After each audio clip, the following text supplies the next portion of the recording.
ready.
Nuclear missile ready.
Nuclear missile ready.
Nuclear missile ready.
Nuclear missile ready.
Hello.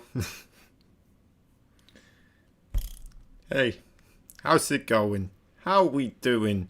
How's life treating you all today? It's a 2-minute delay.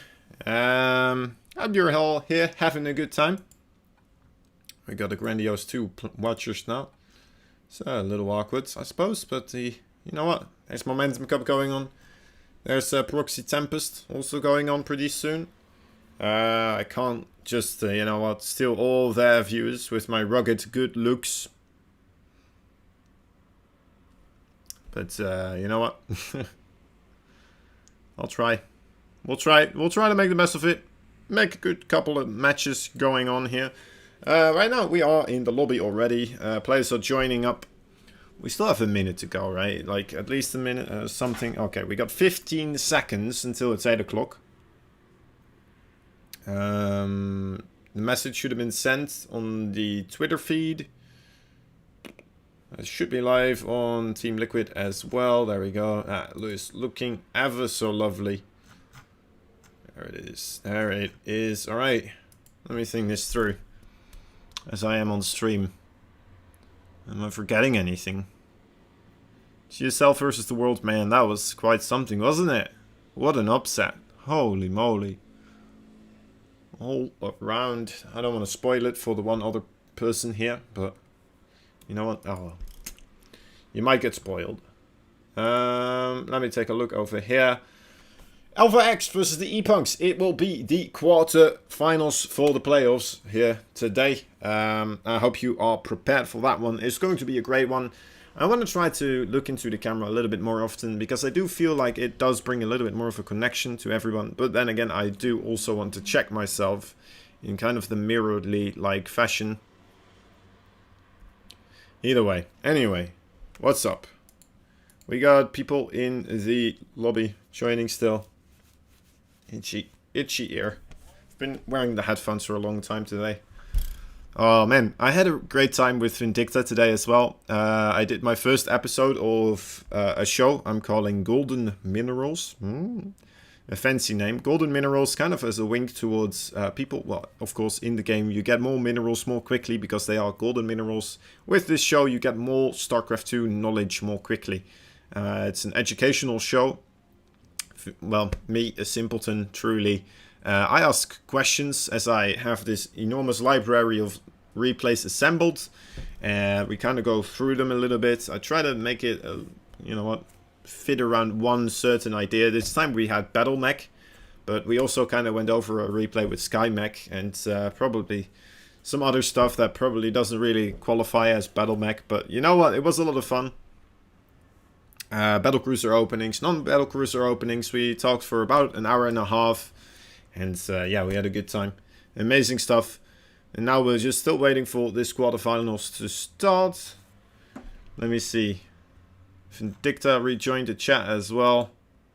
That's nice to see. Art is here. Oh, great stuff. All my My heroes, my Alpha X favorites are joining in the lobby. Fantastic. Absolutely stunning. Now, we just gotta wait. We just gotta be a little bit patient here. You know what? I have something special planned, perhaps. I need to double check, actually. Perhaps it doesn't really work, but it has to do with a pen. Now, first of all, of course, I look a lot more serious and like I know what I'm talking about if I do have one of these in my hands, and I can kind of fiddle it around as I'm analyzing the game. I can kind of put it to the top of my lip over here, you know. Think about things. Look a lot more official this way, you know. The fiddle pen kind of gives me something to do with my hands as time progresses slowly. Either way, what I have planned. Let me see if this works, actually. Let's jump into this real quick. Does that work? Okay, that is not good. I need to switch this to the other display. There we go. Okay, so the thing is, right, what I want to do... There we go. Is it working? Okay, it stopped working now, of course.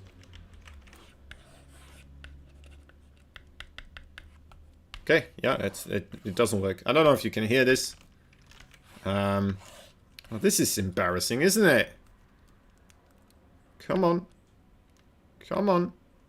Come on. Sure, it will work eventually. I just need to be persistent. Should I do this? No. Huh. Might not work, actually. That would be embarrassing, wouldn't it? Oh, there we go. There we go. Okay, so, look at this, guys. Look at this. I can draw. I can draw on screen. So when I want to highlight things like Star Killer over here. Oh, don't want to go over his portrait. There we have Star Killer facing off against Lille Canine. Canine? I don't know how to say that exactly. Oh well.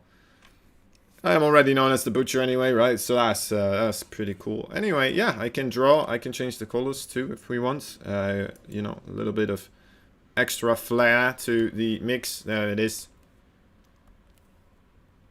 Beautiful. Absolutely amazing. All right, so yeah, that's what we're at right now. I'm gonna maybe use it at some point. I don't know. Who knows?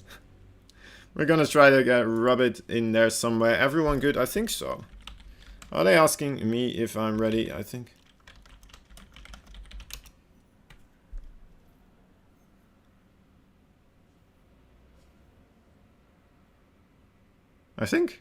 We're looking at the TVZ. ATVZ. I didn't mute my microphone, right? That's not the thing I forgot to do. Okay, it is. It isn't muted. That is good. It's a little bit awkward, I guess. Okay, no, I am on the UI screen here. All right, so I just gotta keep in mind that when I do switch it to this scene, right now people can't see, of course, but it doesn't matter. All right, so you kind of get the gist, hopefully. Anyway, how are we all doing today? Are we all having a good time? I hope we are. And if not, well, we're gonna change that right away because we are hopping into game number 1 of this best of 5 series between Starkiller and Little Canine. I'm sure it is Little Canine. I don't know exactly, guys. I'm sorry. I am, of course, known as the Butcher of the names. The pen is just gonna have to push me through this and carry my idiocy, make me look more smart this way. Okay. All right. Game number 1 has kicked off over here. Let me just grab these. Oh, that might be a problem, actually. Alright, hold up. So what if I do this, and then I do this? No, that doesn't work. Alright, so I might have to come up with another idea. Oh well.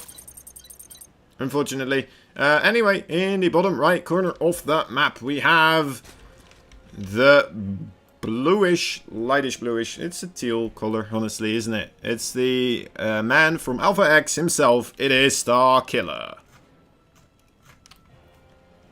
Alright, so I think I do have to close down my writing tool, actually, because I ran into some problems. I'll have to figure it out some other time. Anyway, in the top left corner of the map, We have the green Terran player.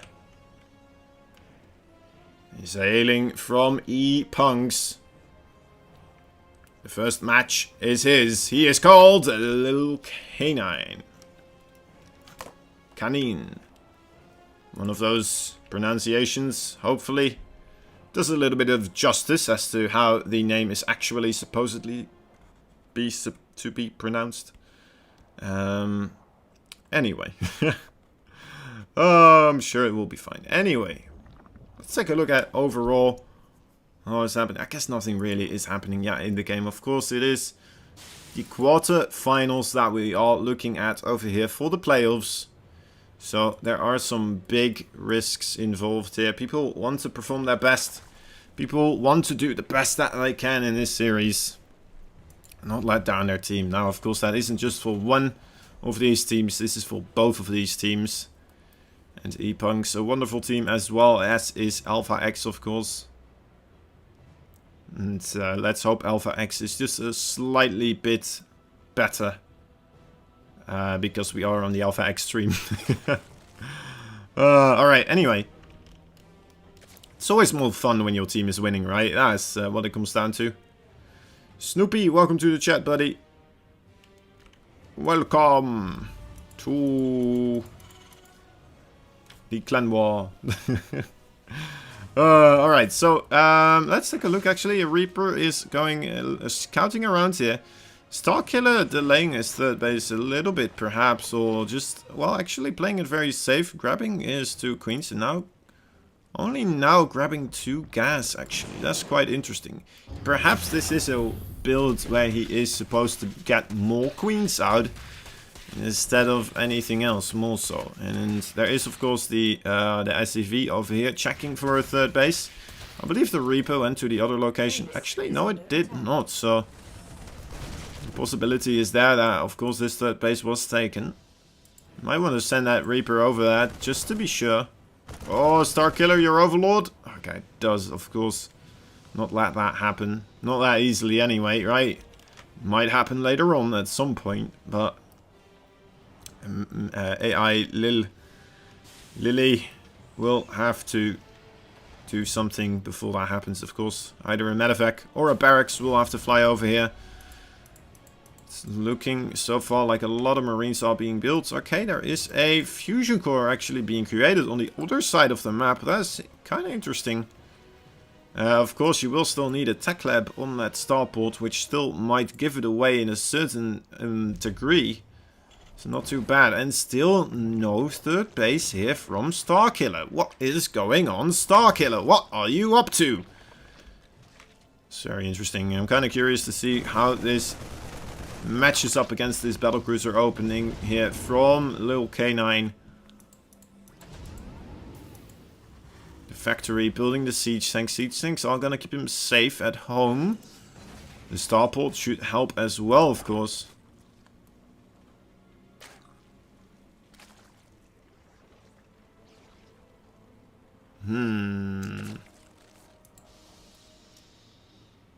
Alright, medevac flying in, sees that third base now finally being started, only at 4 minutes 38 seconds. Immediately cancelled though as well, so that is very unfortunate here for Starkiller. Starkiller is still a little bit scrambling on forces here. He did get the lay attack, he did get his roach tech, so perhaps we are looking at some sort of Nidus play. And Little Canine is trying his best to figure out what is going on, of course, with that medevac drop over here. Flying in with those marines. Might be able to pick off an overlord, actually. Might be able to pick off 2. Oh, it's getting rather close. There we go. 2 overlords already going down. Starkiller, though, did prep ahead and made a lot of overlords. So that is kind of a sign that he is planning to make a lot of roaches from this point on. We'll have to wait and see. He is stockpiling a couple of minerals, a little bit of gas there. Perhaps he's just waiting to go for a big push with those Ravagers. Now a third base for Lil Canine also on the way. As the third base for Starkiller is also being created. Let's hope this does not become another cancel, though, that would be quite devastating. That would be a lot of damage. Alright, good transfusing on top of those queens. Here come the roaches. Roaches forcing away the medevac with the marines. Battlecruiser, let's take a look, is going to pop out here right now. Immediately teleporting across the map. I don't know where it is. Alright, there it is. Oh dear lord, there's only one queen over here. There's no spore crawler either. That is a very unfortunate for Mr. Starkiller. Trying his best to deal with this situation now. Needs to assemble his forces of the queens to shoo away the battlecruiser. Leave us alone, Mr. Battlecruiser. There he goes. Alright. Back into no man's land he goes. Maybe gonna scan for a little bit of creep. There he goes. Okay. Pretty good call. Pretty good call. Gets 3 creep tumors for his troubles. Still has a barracks over here as well. Just chilling. Not doing much. A barracks like this, mostly just a ginormous flying creep tumor, isn't it? That's always visible. Doesn't really spread any creep though. It would spread marines like the plague as well if it did get the chance, of course. It's incapable of landing in a situation where there is creep underneath. Anyway, battlecruiser now flying into the third base over here. And I'm kind of interested in what Starkiller his plan is. He's going for +2/+2. He's going for Hydralisk. Not really being aggressive, just... I'm not sure if it was worth delaying his third base for that long. That is the question on my mind right now. I'm not sure what the exact plan was. Maybe he saw something in the early game that made him think he might be getting attacked by some ground force earlier on. And I missed that, but who knows exactly. Alright, now 2 Hydralisk, a Queen and a Spore Crawler here. Actually, make that a lot more Hydralisk. Rolling through. Might be able to pick off this. Oh my god, it's really close. Oh, that is 27 HP. That's less than a bar. Look at that. That final HP bar, almost pink. That's how low it is. 4th base for Starkiller is on the way. His creep spread, though, towards that base isn't the greatest. Of course, Lil Canine can still take advantage of that by pushing around there in that area. Needs to repair his battlecruiser, right? Is on the job. Nidus things? Yeah, I thought so too, but not yet so far, at least, so as I can see. Now finally that ginormous Terran creep tumor being forced away. Terran creep tumors can fly, of course, so that's very useful. A nice little benefit for the Terran players there. Hellions, oh, need to turn around as quickly as possible. The ePunks Terran. Looking in a pretty good solid spot here, I'm gonna say. Worker count is equalized, of course, with the mules. That should mean that Lil Cannon is in the advantage. But actually, Starkiller, for a while now, quite a significant economic advantage. And only just Lil Canine. I guess it was the mules, maybe, perhaps? Or it was this third base being established. Alright, in come the Hydralisk and the Ravagers. Here they are. Oh my god, that's actually a lot more than I initially thought. But still, there's so many siege tanks wailing away at this force, doing a lot of splash damage. Perhaps it would have been better to have all these units come in from one side, but maybe I spoke too soon, actually. Starkiller making a lot of process here. Killing off pretty much all the tanks and forcing the liftoff. Getting a lot of worker kills. And wow, just as I say, I like Lil Canine's position here. Starkiller proves me wrong. He shows what he is up to. Having assembled quite a hefty force of Ravagers, of Hydralisk, and now destroying the infrastructure of the Terran over here in the top left corner. Third base got absolutely, smitten down to the ground. I'm sure that is a thing that we can start saying from now on.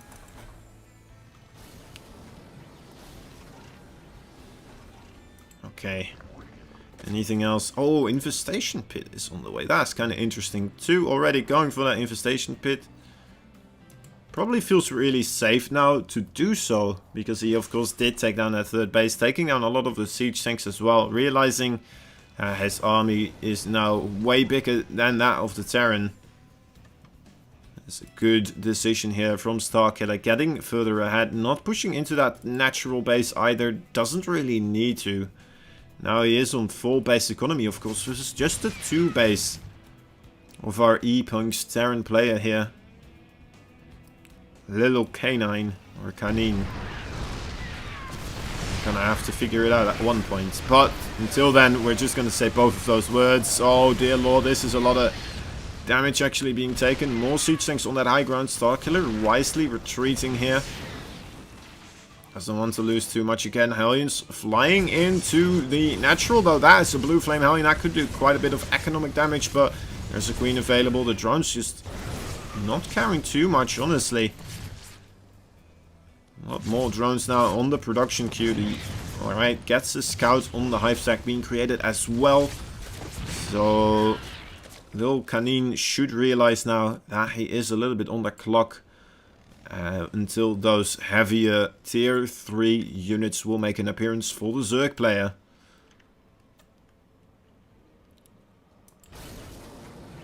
Medevac drop with double Hellbat. That is a very potent drop. Honestly, you don't see that much anymore, but when the Hellbats came out, actually, it was all you saw. Double Hellbat drop, but very unfortunately, actually, look at that. Oh, dear lord. Nothing is going well for our green Terran player here. Starkiller trying his best to find some more weaknesses. Perhaps he will try to go into that third base again, fight his way in. But this time, Lil Canine looking very promising on his defense here. A lot more siege tanks available. Planetary Fortress also being created here. Already spreading out his siege tanks a little bit against those Vipers, of course. And, well, as long as they are further spread out, you will be able to deny those Roaches and Hydralisk from jumping on top of that army a little bit even more so. It's going to be more difficult anyway to really get things going there. And more Hellions now doing some more aggression. Gotta say, already kind of equalizing the worker count here, but still, of course, there's so many more bases available for Starkiller. Starkiller having a wonderful production here and a wonderful economy as well. Look at that, actually. Wow, Starkiller again, pretty much been ahead this entire game, economically speaking. Oh, that could be a big one. Okay, doesn't get a second shot off, unfortunately. And Starkiller realizing he took quite a lot of drone damage there, perhaps feeling a little bit of pressure. He has to push forwards here with the Vipers, of course, also available. That could be very, very potent here. How are the Blinding Clouds? Blinding Clouds getting reasonable connections. Oh, that is a massive anti-armor missile, though, right on top of all those Hydralisks. The Hydralisks still trying their best to trade out efficiently here. Another great Blinding Cloud on top of those tanks on the left side here. And the Hydralisk managed to secure a foothold in the natural base outside of the range of those siege tanks. There's not that many left yet. But, of course, he is still getting a lot of kills here. The SCVs falling. And with the Vipers there as well, should be able to keep it up. Right, the Vipers retreating, actually. Again, very good damage being dealt by Starkiller again. Maybe not trading out as efficiently as he did previously, but still killing off a reasonable amount of siege tanks. Killing off a good amount of workers. And now getting out with all of those Vipers as well.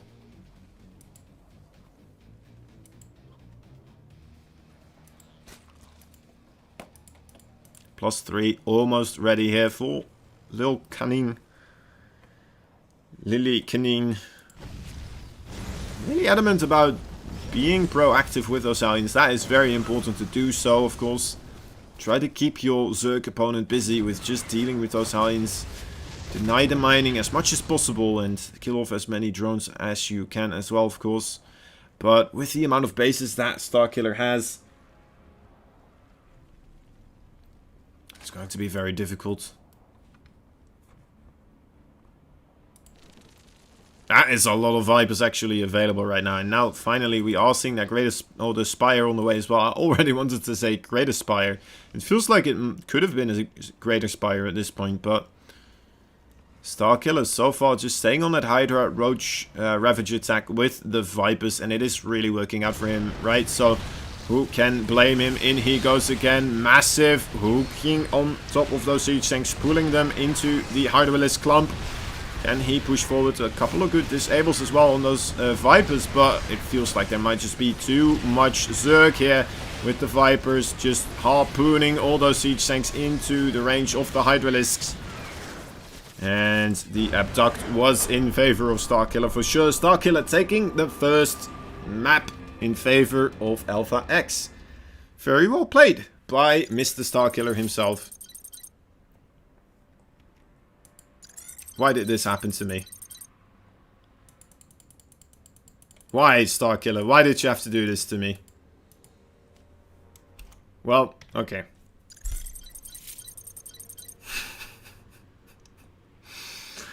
Oh, alright. Well, we'll just wait a minute. And then hopefully they'll wait, they'll wait for me in the other chat. Next map will be Vindicta versus Space Marine. Space Marine, of course, now playing as Protoss.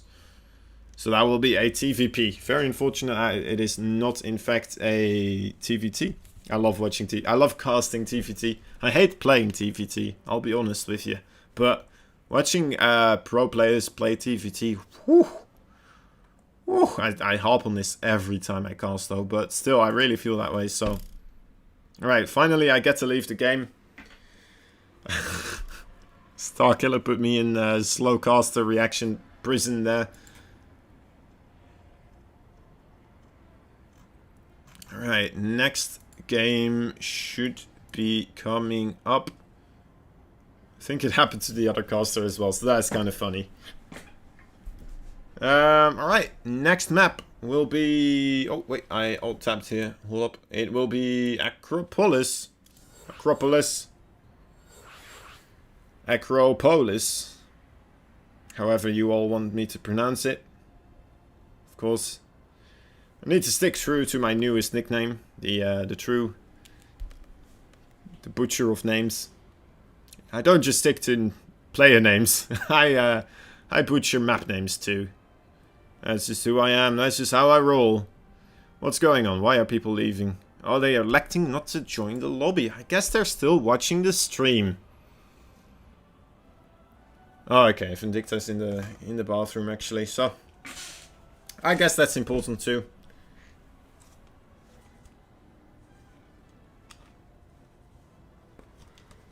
Very well, very well. Game number 2. I really hope Vindicta does well. I hope so. I really... You know what? He's a great guy as well. Helping me out with a lot of things. And I very much appreciate it. Alright. He shall take his time. Anyway. If you just joined, this is the Alpha Team League quarterfinals for the playoffs. We are watching Alpha X play against the ePunks. And right now it's a score of 1-0 for Alpha X. So, Starkiller putting one on the board for Alpha X here. Let's see if they can keep this train rolling in the momentum for Alpha X, of course.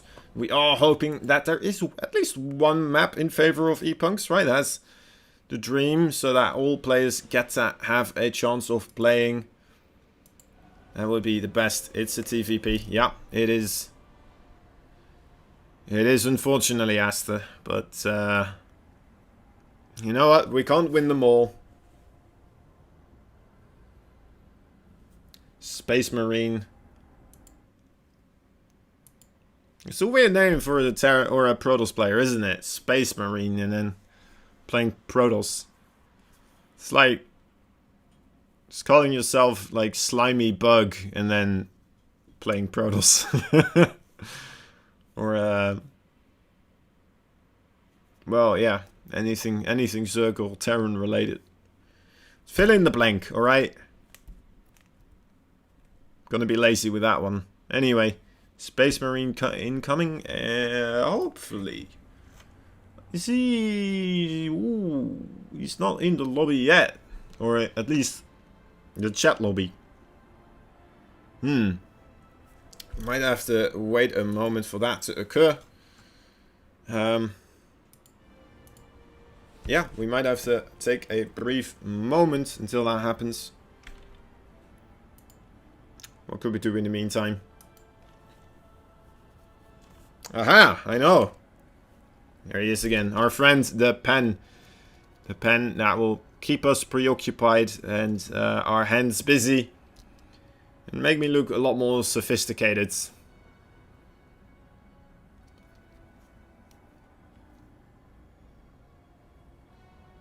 Alpha.tl down for anyone else? I don't think so. Oh, now it might be. Oh yeah, now it is. Well.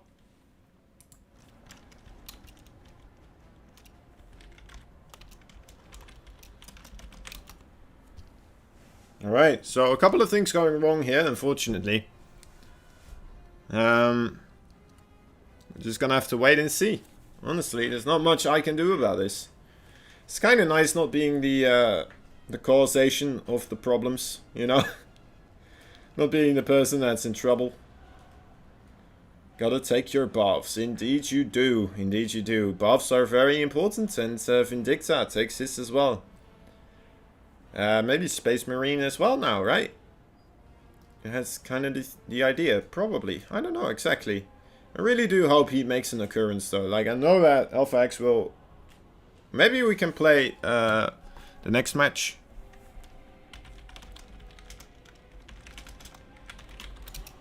Maybe we can play the game number 3 and then come back to game number 2.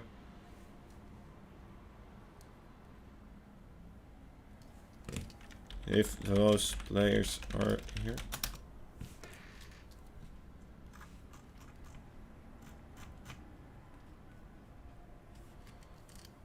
We'll have to wait. And even then, like, we might have to wait for the alpha.tl to be up again as well. Because if we do get to that final match, right, the game deciding match, we will need to have the website up so we can fill in our ace players. I don't know what went wrong with our playing on our side. Oh man.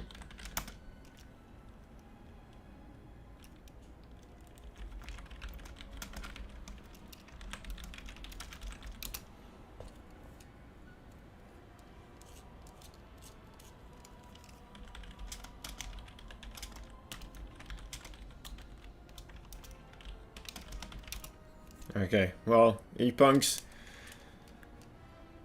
not being too happy with their planning right now.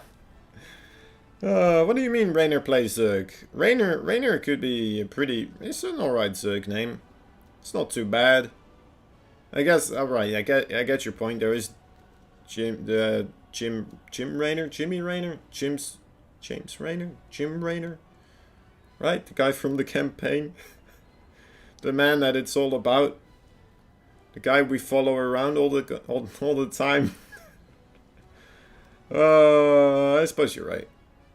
But then again, like, he did have a little bit of a soft spot for a couple of Zergs, didn't he? Little bugger. Being in love with the Zerg lady.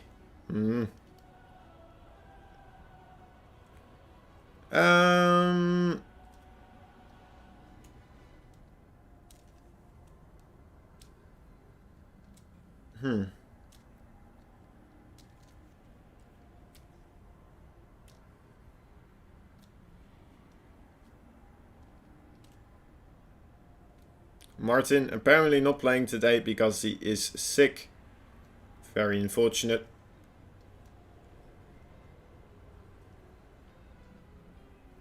I'm just waiting. The thing is, I can't even really talk with chat at the time, right? Because we do have that 2-minute delay on the stream, which makes things difficult. Or at least a little bit less fun for me. Can Razor Blader play versus Rodsin quick? I don't mind. I don't mind. Is the website up again though?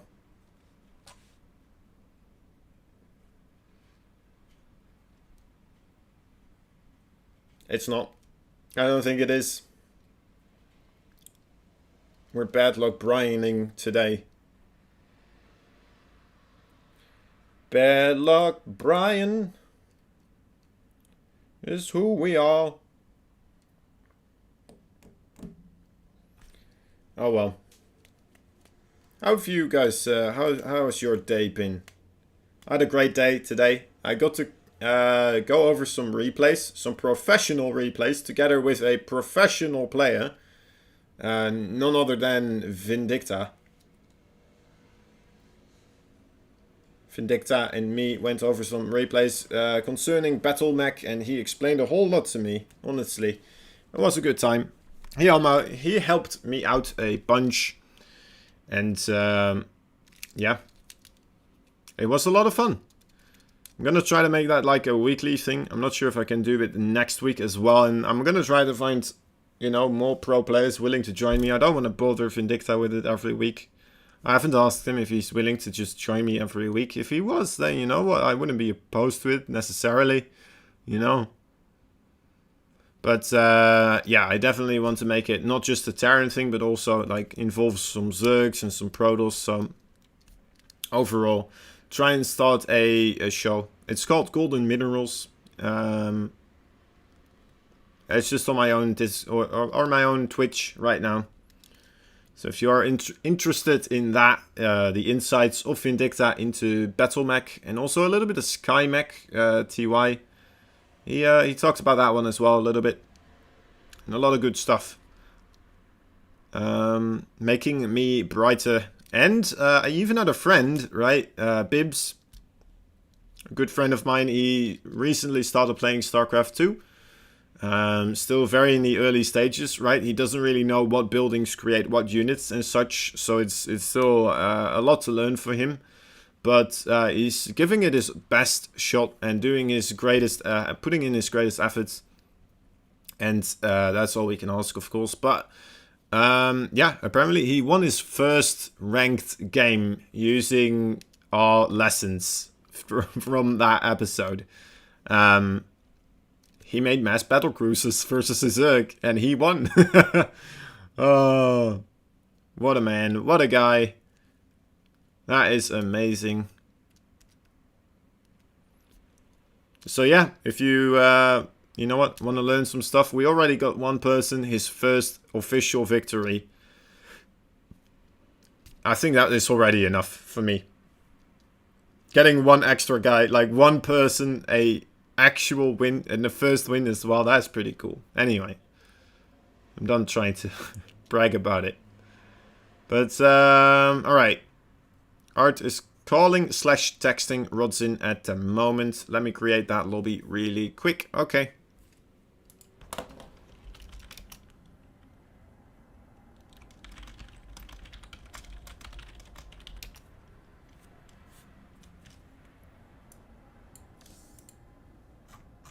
Let me join the lobby. And hopefully we can get that one started. It's taking a little bit here until the next game, guys. I'm sorry about that. Unfortunately, completely out of my control. As a caster, of course. It's my job and duty to keep you all entertained and preoccupied with other stuff. I don't know why you... I still need to get like some sort of sock puppet. A sock puppet at some point so I can just start having a conversation with my co-caster. As when I don't have a co-caster. That would be funny. I still feel like that would be a good one. Maybe the drawing thing on the screen would be funny too at this time. Let me see, is that something I could do? Oh, we are being raided.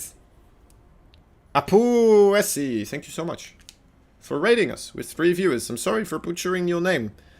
It's what I do. It's what I do. It's all I do. Every day. All the time. I can't help myself. I mess up my own name as well. Kyohe? I don't know. Something like that. Who knows? Ha! Okay. Thanks a bunch, dude. Welcome to the chat. Or welcome to the Twitch. There's a 2-minute delay, so of course it's gonna take a while before you get my reaction. But yeah. Look at this, guys. The pen became blue. It's a magic trick. And watch this. It's black again. And now watch this.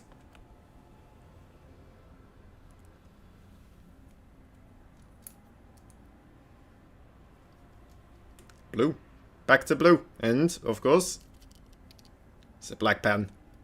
This way. It's blue. What's happening? Oh, people are leaving the lobby.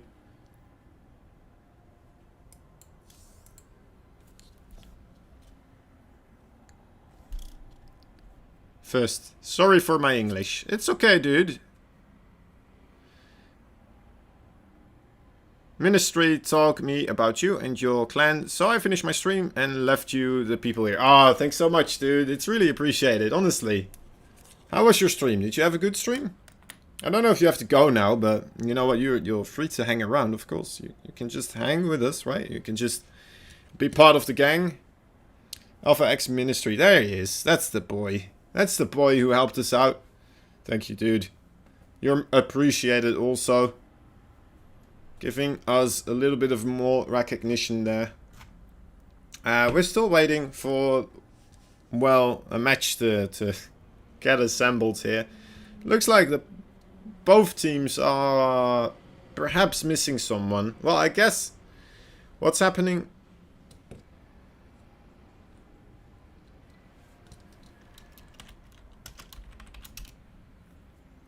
Huh.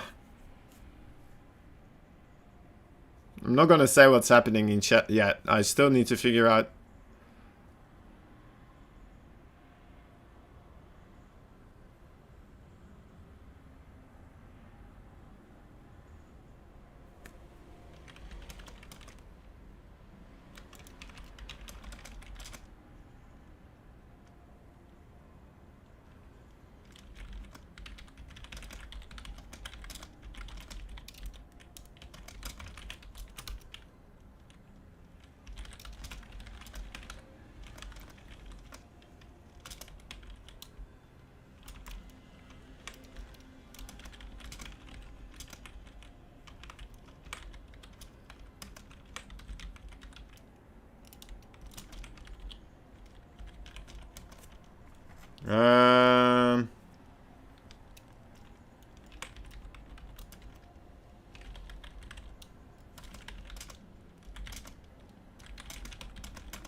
Alright, guys. We are having difficulties. There's no players for ePunks right now.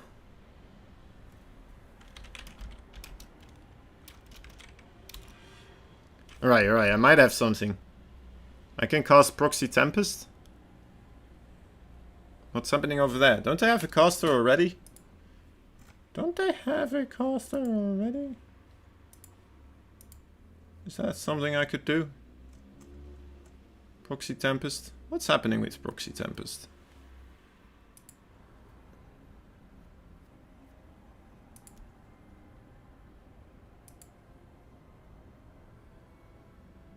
Right, I'm getting confused, guys.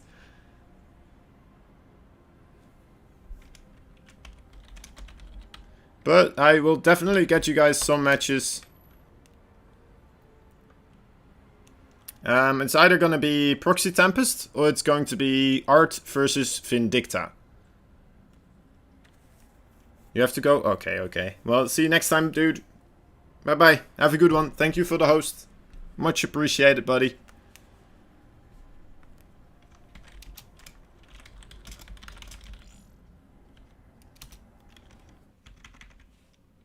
I'm just joining this one.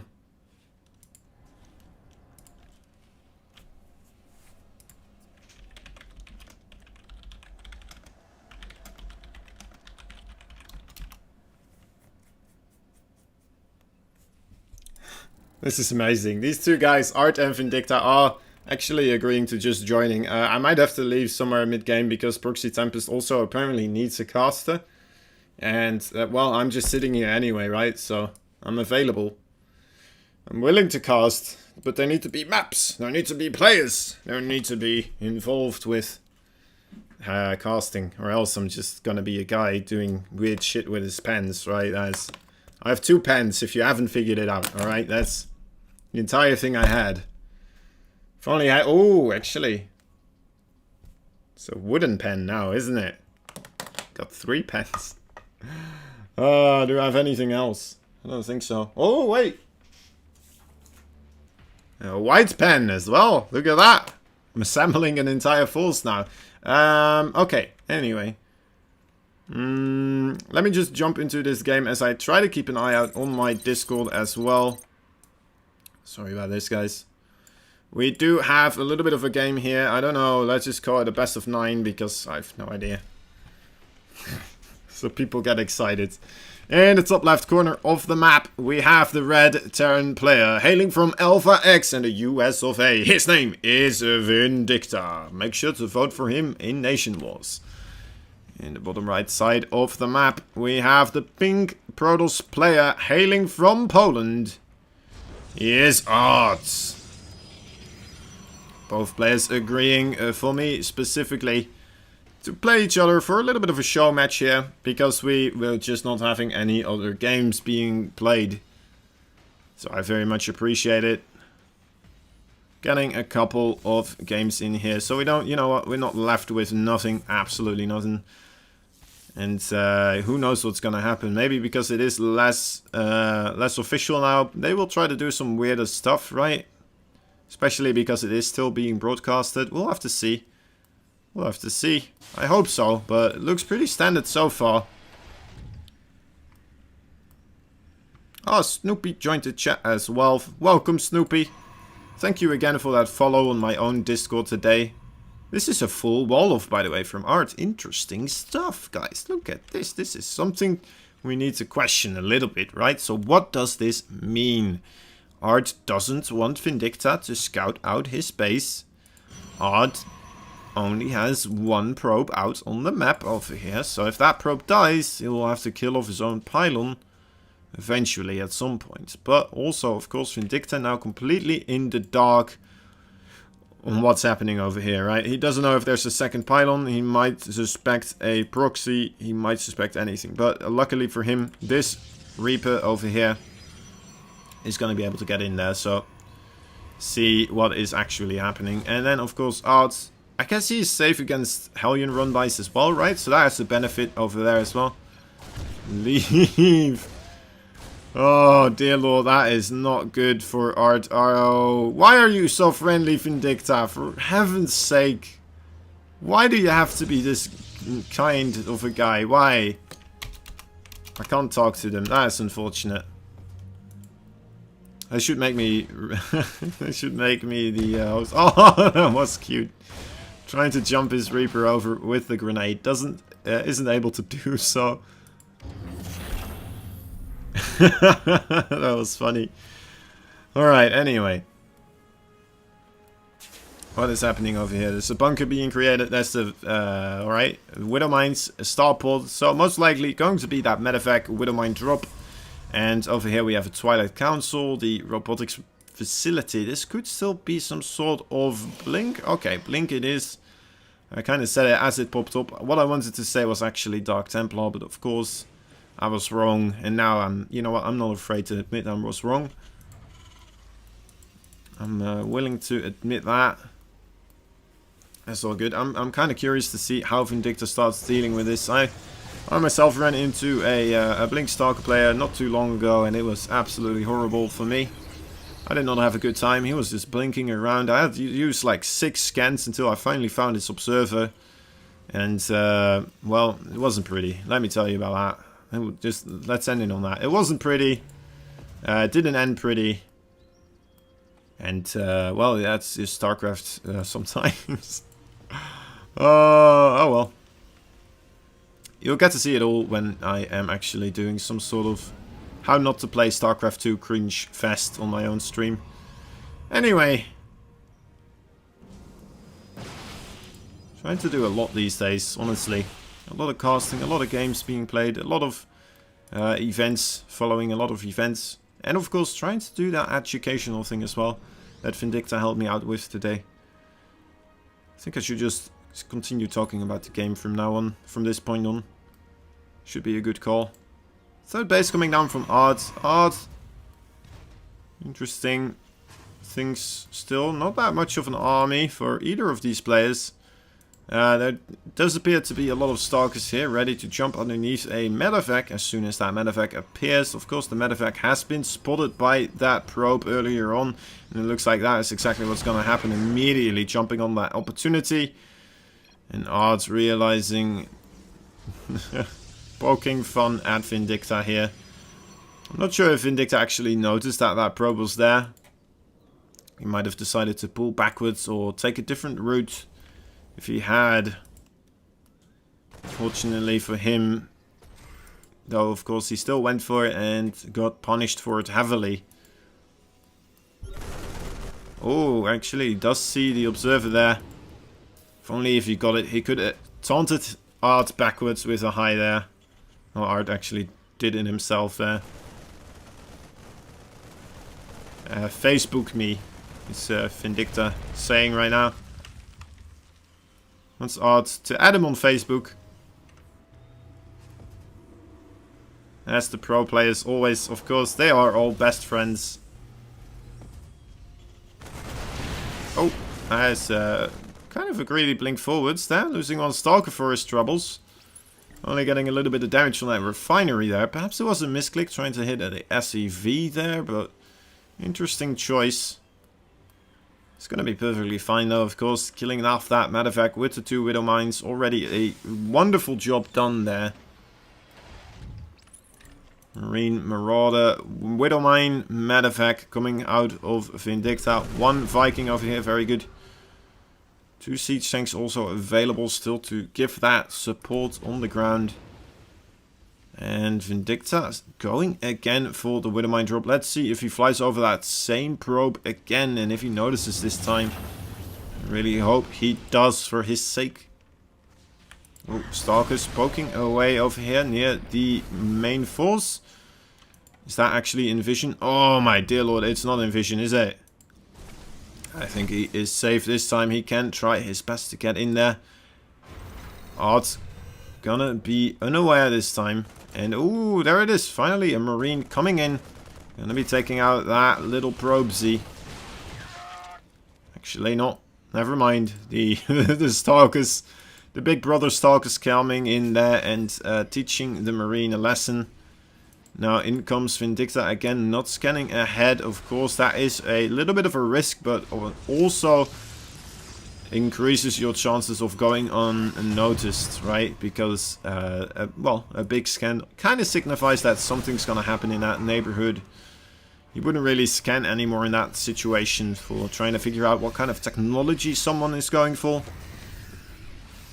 And Ministry is asking, had asked a while ago how we are doing.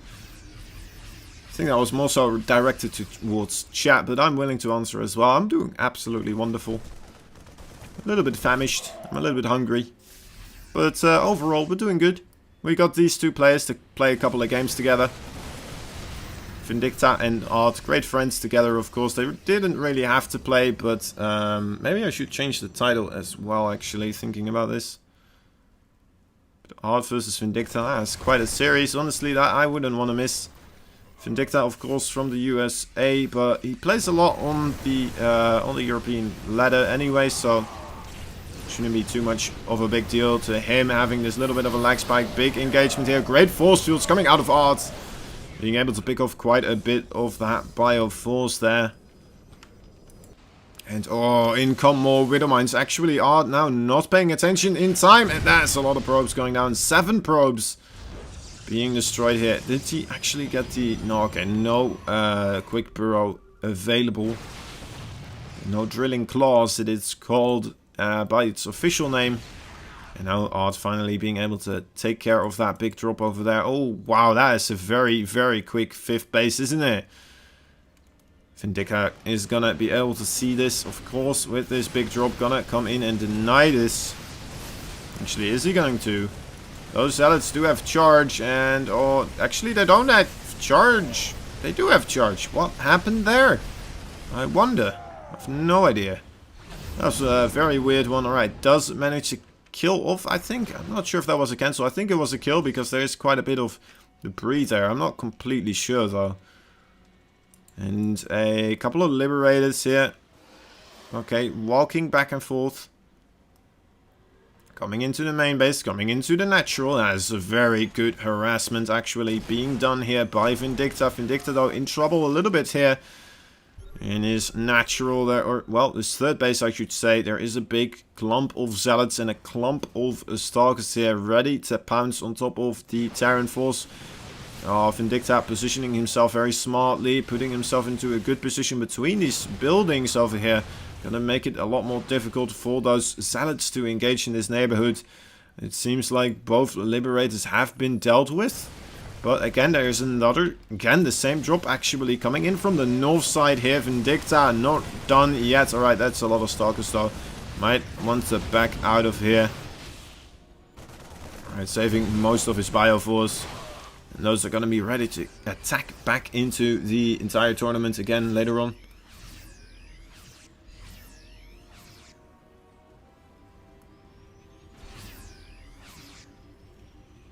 Right. So after this game we will actually hop on over to the Proxy Tempest. I'm gonna ask for the details.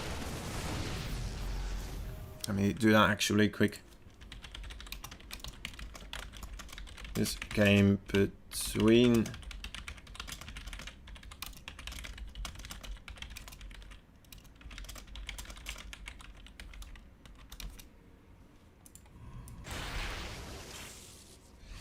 okay. Continuing on our fight over here in the middle of the map. That's a good... oh, those are some good EMPs actually. The Stalker and Zealot army is still heavy in force though. The Bioforce looking a little meager here. Not having had their breakfast it seems. Gonna have to retreat as quickly as possible. Alright, the Siege Tanks now being able to provide cover. And the reinforcing Bio army right here doing a lot of damage as well. Actually, look at this. A big attack in the main base and... alright, the other drop at the north location did get dealt with. A big recall being forced. And now the Stalker army having been split up. Is this an opportunity for Vindicta perhaps to deal with this? Oh, my dear lord. Alright, he's moving his entire army downwards over here to deal with the Watchtower and the Stalker. Actually, no. Alright, just sending his reinforcements. That's really good. But still... perhaps he did have a little bit more of an opportunity to chase down that Protoss army there. Not jumping on that opportunity though. I'm not sure if Art actually saw that medevac. There's 3. Oh wait, I thought those were empty. Okay, so 2 filled up medevacs and a empty one to accompany them. One of them going the other way. Oh, Art is fully aware though. This is gonna be a absolute bloodbath if Vindicta does... okay, whew, he scans ahead. Being able to see that those Stalkers are there. Very, very nicely done. Scanning his own base as well. Actually, I'm not sure what happened there. Are there Dark Templars out on the map? Oh, there are. Yeah, okay. That's what happened. Luckily, Vindicta was more aware of that than I was. Oh, doing it again. Another Dark Templar over here in the main base, actually. Where are these Dark Templars coming from? I don't know. It must be no blink actually for the Dark Templar, right? A big engagement here in the middle of the map. There are 2 disruptors available here. It's gonna come, actually 3. Oh, it's really looking for these big disruptor balls. Oh, that was a good one. And another one coming in, actually killing off a ghost there. Wasn't enough, it does appear so. There's still quite a bit of bio remaining, but there's just too many stalks and not enough medevacs to sustain this bio force. Widowmine needs to burrow or... okay, well... that was quite an interesting fight over here. Now Vindicta marching towards the top right corner of the map. With a drop being chased. Hot on his heels is a big cluster of Protoss army. Not gonna allow this Nexus to be cancelled again, it looks like. So Vindicta has been able to keep out on the full base economy for a really long time. But behind this. Perhaps he hasn't expanded as much as he wanted to himself. Of course, it is very difficult. Of course, he doesn't have the biggest of economies right now to just keep expanding everywhere. Having to replenish a lot of his biofalls a lot of the times. And also, of course, those medevacs. Those medevacs being sniped over and over again by odds. Absolutely amazing. Blink micro.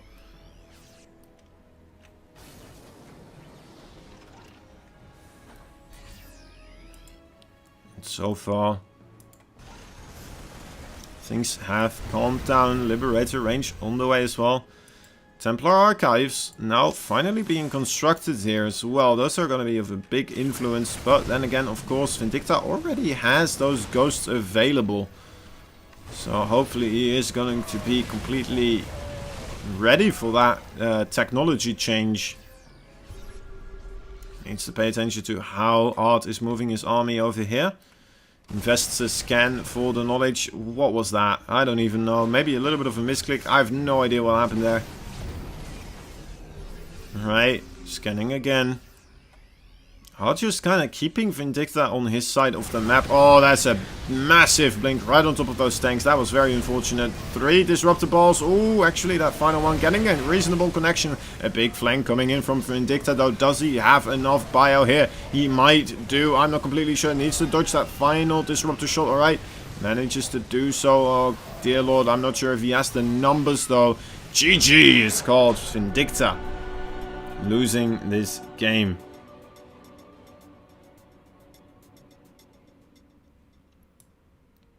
Alright. Let me tell these players that I will be jumping over to do the Proxy Tempest cast. Where can I tell them?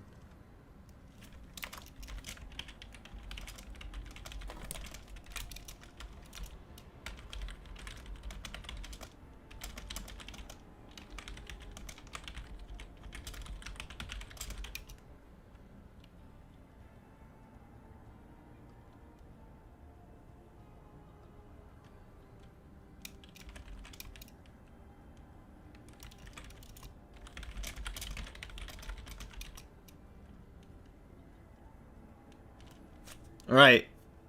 Let me see. Oh, I forgot to do this. Hello, it's my face again.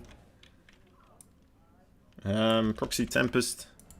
Let me join this lobby of theirs. Maximum number of chats is open. Alright, I'm gonna have to leave some. Let's leave this. Let's leave this, I think. Alright, that should be good. Alright, and then we join this.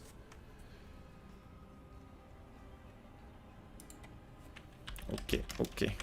Let me update the streams here a little bit. Let's get rid of this logo. Let's get this in here. Sorry guys, I'm gonna have to jump back and forth a little bit. Oh wait, that's unnecessary. Sorry about that. Okay, update the stream title as well, perhaps. Proxy Tempest.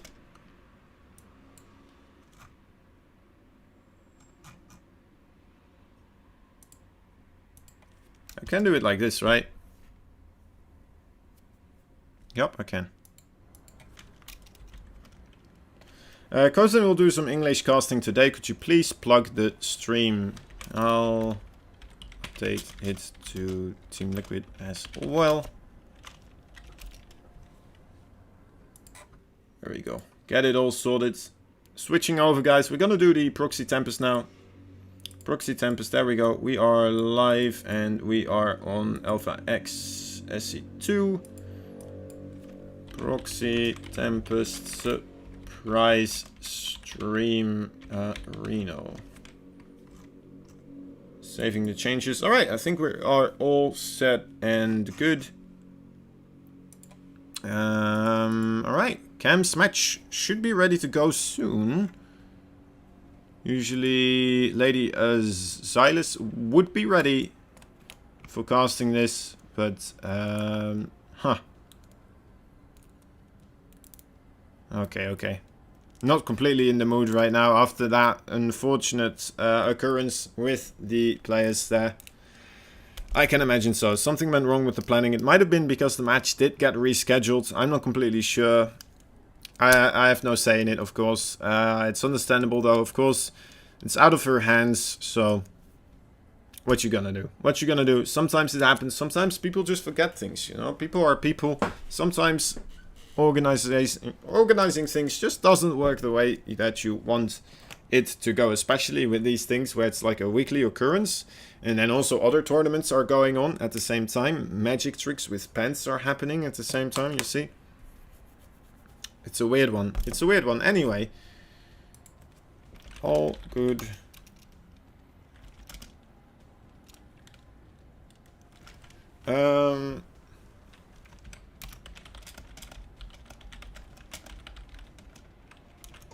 Alright.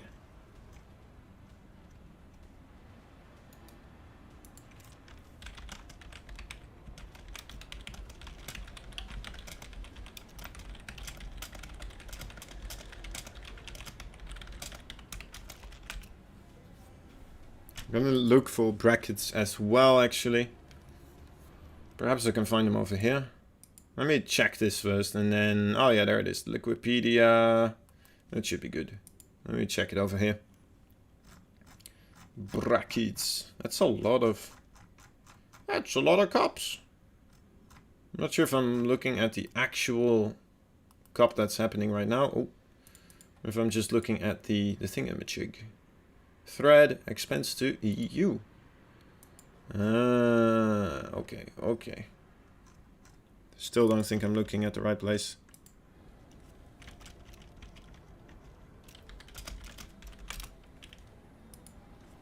Alright, there.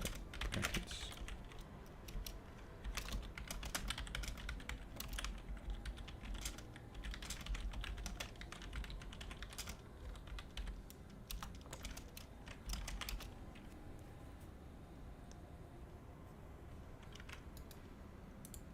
Okay.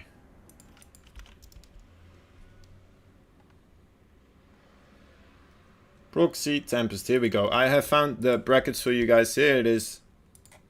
I have that open there as well. Camps is... His match should be done soon. Oh, Hino is playing as well. That would be fun to watch as well. Having a team player from Alpha X. I hope he does well. Vanya, I see blue. Aristori. Zipper, the fly is here. 3DB as well.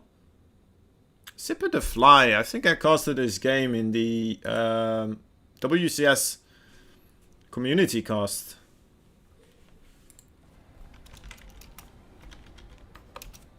Alright, let's just have a good time with this tournament, guys. It's the kind of the end of it, right, isn't it? Let me see what the actually standings. No, the round of 3 is still going on. Then they have the semi-finals, then the finals.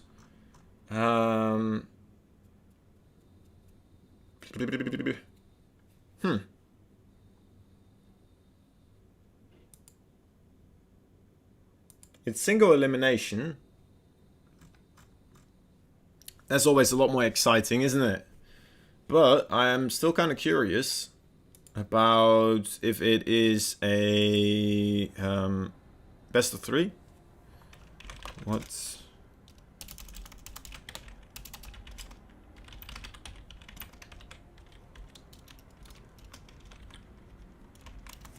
I'll ask in Discord actually, that might be a little bit easier. Yes.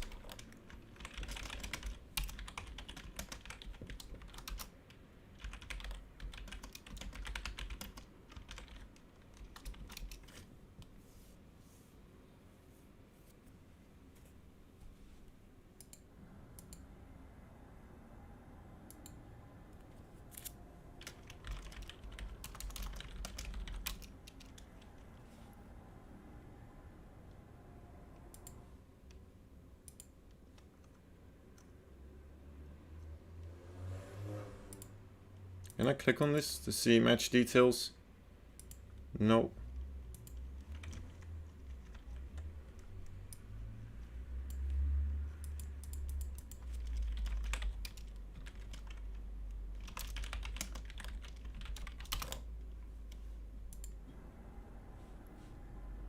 Alright, should be good.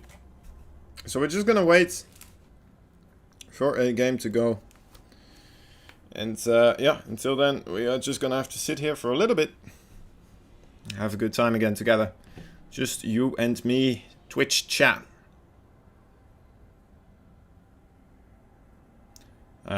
Yeah, this is where Sock Puppet Kozan would be handy again, right? I swear I need to get one. Something to look into for the future. Maybe I could just get like a cardboard cutout or like multiple cardboard cutouts and then start performing in some sort of way, like some puppetry. That would be cool. That would be cool, wouldn't it? Yeah. Like a little marine and then the circling and then they would be doing things. Like going to the grocery store or maybe you know, they're at a parent-teacher conference and things get awkward because one of them is Terran, one of them is Zerg. Maybe, I don't know. Maybe I'm making it too weird. Oh well. Just waiting for the game, guys. That is all. This new... this background for StarCraft right now is pretty good, isn't it? Just the StarCraft 2 with the war chest. It doesn't make a lot of sound. It's just sitting there quietly. It's like, finally, we have a background that's just chilling.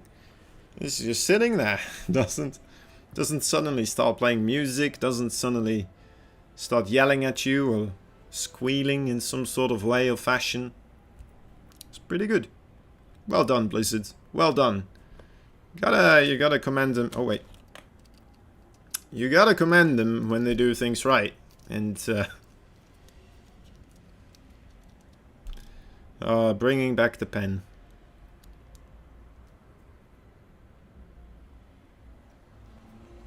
So.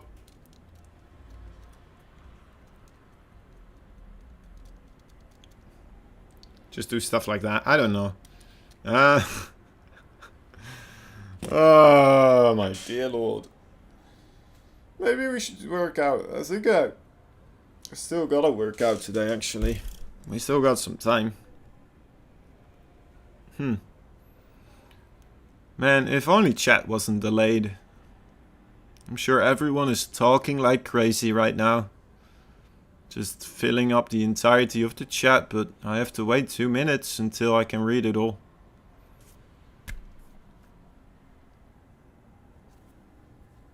Oh well.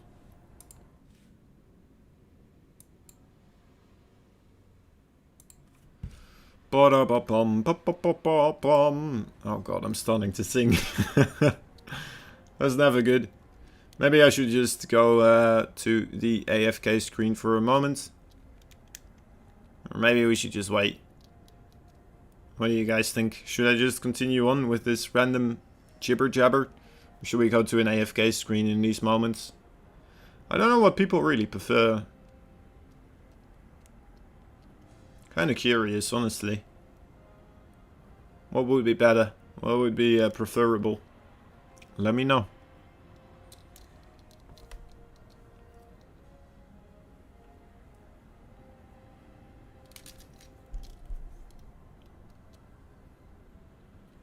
I think everyone does when they're bored. What is something funny we could do?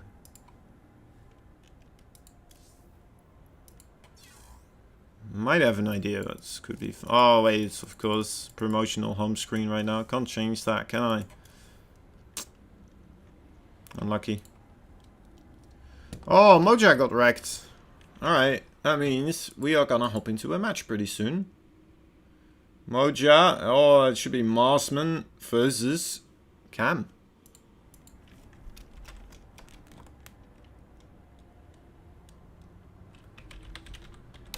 Alrighty, we are going into a match. Finally, things are happening. Things are occurring within the StarCraft 2 Proxy Tempest universe. And that's just happening for us, guys. Just happening so that we can have some lovely StarCraft 2. It's being broadcasted in English. It's being broadcasted in German as well, I do believe. I'm not sure why the German stream wasn't on Team Liquid when I checked. It should be right now, though. I'm assuming. No, it's still not there. Huh. Interesting. Anyway. We're just gonna have to wait and see for a moment still. Hope you're all still having a good time. Being entertained ever so slightly. Perhaps not to the fullest extent, but you know what? It's the best I can do, guys. It's the best I can do. And, yeah, it's kind of random too. But you know what? It's alright. It's fine. You guys are used to this kind of blibber blabber by now, I'm sure. Blibber blabber. I think that's a good word. Blibber blabber. Oh, blibber blabber. It says a lot about someone, doesn't it? If he blibber blabbers a lot. I think so. That's how I see it anyway. Alright. Come on, Cam. Get that game going. And we will get into the game. And we will cast the game of StarCraft 2. Oh, yeah. I don't know what to do. Still no one having a preference either for either the blibber blabbering or the actual AFK screen. The pre-roll screen. I always feel like if we have the pre-roll screen on, we might want one that actually specifically says be right back instead of like just going to the pre-roll screen, because it kind of looks like an ending screen then as well, right? You could interpret it that way, I assume. I don't know if that's a real thing, but yeah, that's kind of how I'm thinking about it. Anyway. We won StarCraft! We won StarCraft! Oh, dear lord. It should be a best of 3.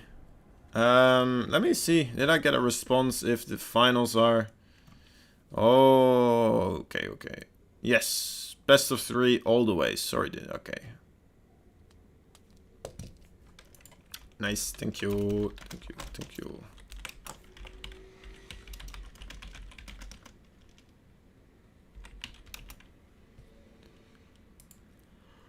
I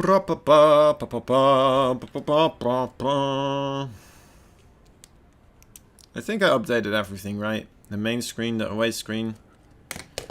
Maybe they have some logos for me as well. If there are Proxy Tempest logos, I could use those.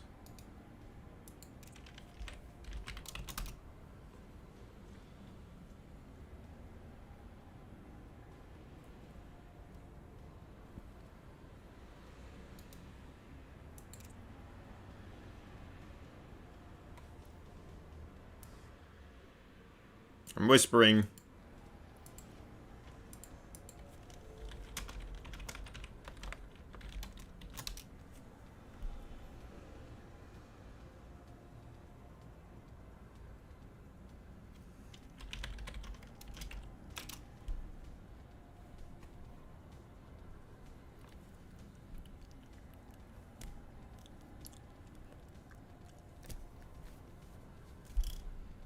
I don't know what's happening. Things are occurring rather slowly. Cam and Marsman. I think they're vetoing. I hope they are.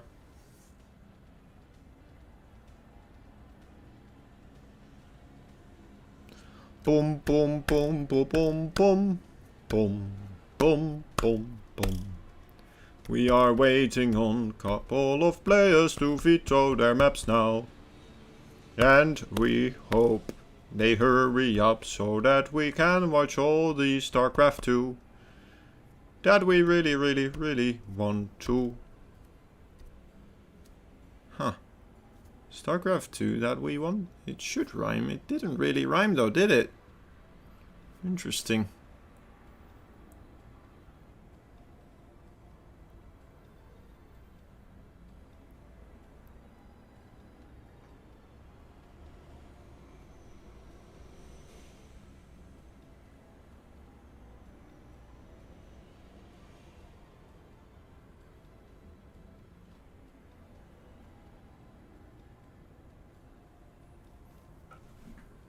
I thought I mixed that angry face in there somehow.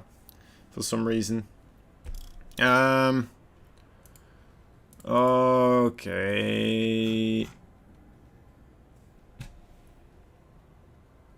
I'm so sad.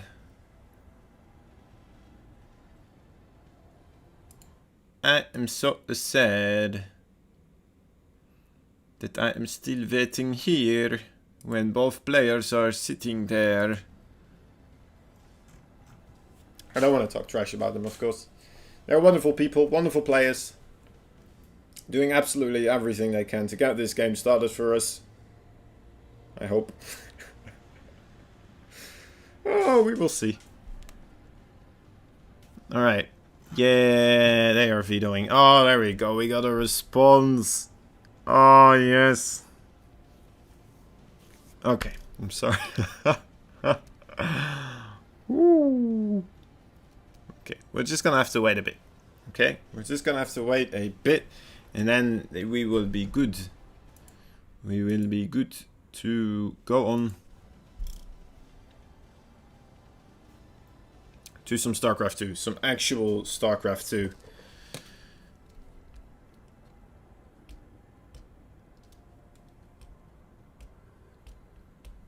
Bum bum bum bum bum bum bum bum. I'm starting to sing again. Oh. Hey, there we go. Whoa. Ah, sorry. I yawned. It's very unprofessional, isn't it? Quite so. Oh well, at least I wasn't picking my nose. I don't think I've ever picked my nose on stream before.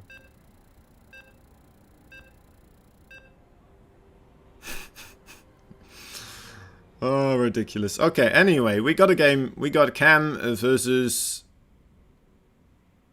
Marsman. That was the name. Been looking at the name for so long and then you just... It's gone again, you know? It's weird how that goes sometimes, the human mind. I never know exactly, but anyway, alright, here we go. It will be a best of 3 between the two players.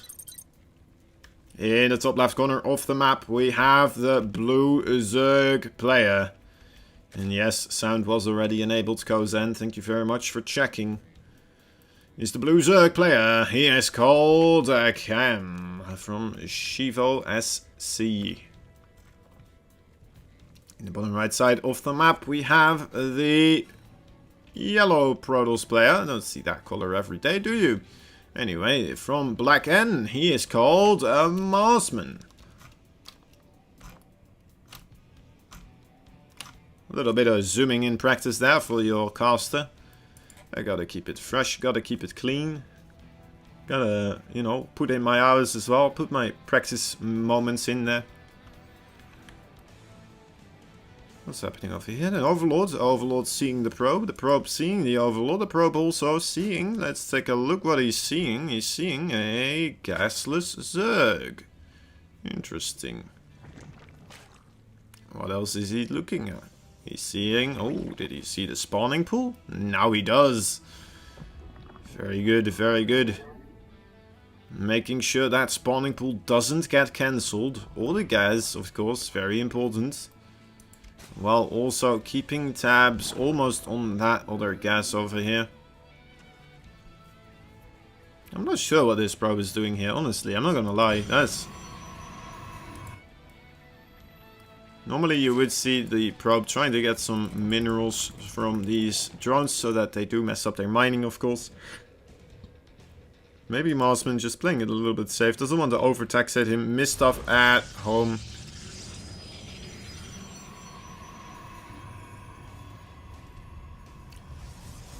Lady Azylis. Am I saying that right? Lady Azylis. I hope so. Thank you for watching as well with us. I hope you're gonna have a good time. I hope I'm gonna do justice to your tournament, the Proxy Tempest. Bring a lot of hype and a lot of cheer, a lot of entertainment value to these wonderful games that are going to occur. There's a probe almost going to die. Oh my dear lord, that is very close to death. That's not a lot of... And it's gone. It exploded. Blood everywhere. Probe parts flying across the map. Left, right and center. Absolute devastation. His wife will never see him again. The children of the probe. The little probesies. I don't know. I don't think probes have children or wife. Anyway. Adept. Hello. Just checking. Not really. This is play-by-play by its finest. Alright, Twilight Council. And speed on the way over here. Alright, so Twilight Council might still be some sort of DT aggression here. The War Prism already on the way, so still kind of indicating. I'm looking at the gas count. It's pretty up there, right? So it could definitely be some sort of Dark Shrine. There it is. Alright. I'm not completely crazy, am I? Sometimes Kozen makes calls that aren't completely off balance. Somehow, some way. Those are 8 links nibbling away at the cybernetic score. Wow, that's really cool actually. Just barely out of range of that adapt. Look at that. Cam is really on top of things with this, isn't he? Somehow, oh, camera control. Really knowing the exact ins and outs of that range there and then making use of it. Kind of abusing it in a way, isn't he? Dark Shrine halfway done. And the War Prism almost there as well across the map. Shouldn't fly into that Overlord. That would be absolutely devastating, of course. Prepping Cam beforehand. And this is interesting. He's building his lay attack on his third base location. I wonder if that is actually on purpose in a way where he is thinking about this place is most likely to be attacked. So let's ensure that this place has more HP than the other places. Right, that's still a thing. That's still a thing. That's not just a StarCraft 1 thing. Right? Am I crazy? No, I'm not crazy. Okay, 2,000 instead of 1,500. That's a lot of Dark Templar immediately being scouted by the links. Luckily for Cam, he already has his lay attack up now, of course. Makes a Overseer immediately. I think Marsman might have seen that Overseer being morphed in and now transforming immediately into Archons. Gonna try his best this way to still do some sort of damage. Probably the best way after being scouted like that. Alright, just zapping away at a Overlord. That's alright, a shot. Pretty good stuff happening here. A lot of Zerglings. Forgetting about... Oh, wait, actually, there's a lot of stuff happening here in the middle of the map. What happened to that War Prism? War Prism? Did I miss the War Prism getting sniped? Are you kidding me? That's absolutely bonkers. Okay, well, anyway, that's a very, very nice pickoff here for Cam. Cam absolutely rolling at the moment so far. Looking very good for him. Rolling into the third base as well. Gonna get a deny here. Killing off the probe as well. No adepts yet placed between those two pylons there. So no easy surface area denying going on. And this Nexus should definitely go down. Yes, alright, gets the cancel. So does manage to get the refund of 300 minerals there. More links coming in though. A little bit of a miss rally there from Cam. Slightly unfortunate, but still though, already building his fourth base as the third base. Only now just being remade. Charge is on the way as well. So is the +1 attack. I'm kind of curious to see if we will have some sort of timing attack with the +2. Or even with the +1 and the charge here being created. Of course, you could do so many things with that charge and the War Prism. So many options for harassment. Actually, just gonna go for the 2 extra Archons again. Gonna try this same plan once more. What is this? It's a... Oh, it's an Observer. Observer in a little bit of trouble. Manages to escape though, barely. It's always nice when that happens. These are really the moments, right, where it's like, oh, 6 HP, and like sometimes that's gonna bite Cam back in the butt. Although luckily for him, it's just an Observer this time. That's good enough. Of course you do. Oh, alright. Lady Azylis saying it's good enough, my pronunciation. I know If you are less derpy than I am, that's more than enough. Just okay, okay. I want a B versus Chem finals, please. Oh, that could be very interesting. Get some good stuff. Actually, I'm still on a 2-minute delay. I'm not completely necessary. I don't know if that's completely necessary. I think I'm just gonna stick with it though. For now, I think it's fine. It's still an online cup. Might as well play it safe, right?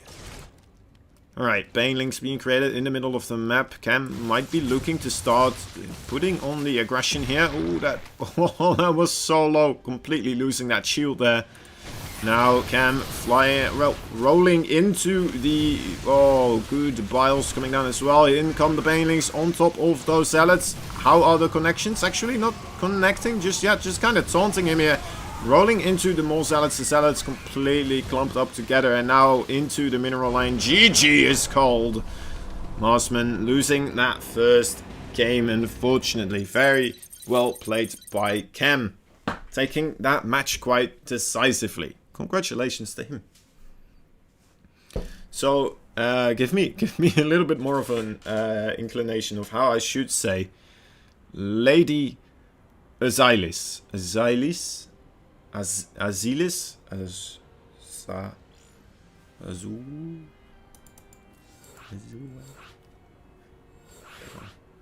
People call me the butcher of names, so... People call me the butcher. The butcher of names and pronunciation. Don't know if I can say that proudly, though, but... It's a pretty cool nickname. I kind of gave it to myself as well, so that's another one of those... Meh. Should I really keep going with that? I don't know. One guy in chat at one time really liked it, so, you know, it kind of gave me confidence to keep it up, but... I don't know if I should completely. Alright, anyway, into game number 2. Here we go. Here we go. That's the wrong person I'm giving one score to. That's the right one. In the top left corner of the map, we have a blue Zerg player. Up 1-0 right now. He's known as Cam. His opponent on the bottom right side of the map, very unfortunately losing that War Prism with the 2 Archons being casualties of war as well because of it. Being dropped in the middle of the map and being slaughtered by those links. I don't want to harp too much on this, of course. This was just the worst of times for this man. He's the yellow Protoss player in the bottom right side of the map. He is Marsman. Well, there we go. There's the derp coming in. I want to try that again, alright? Marsman. There we go. That's better.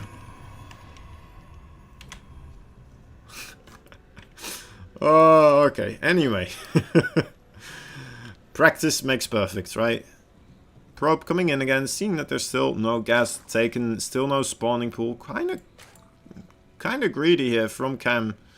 Not sure if this speaks to how confident he is that Marsman is gonna try to macro up as well, or I don't know, or if he's just confident about his own skill in this matchup. We will have to see. We'll have to see. But it turns out that he is right. Playing it safe.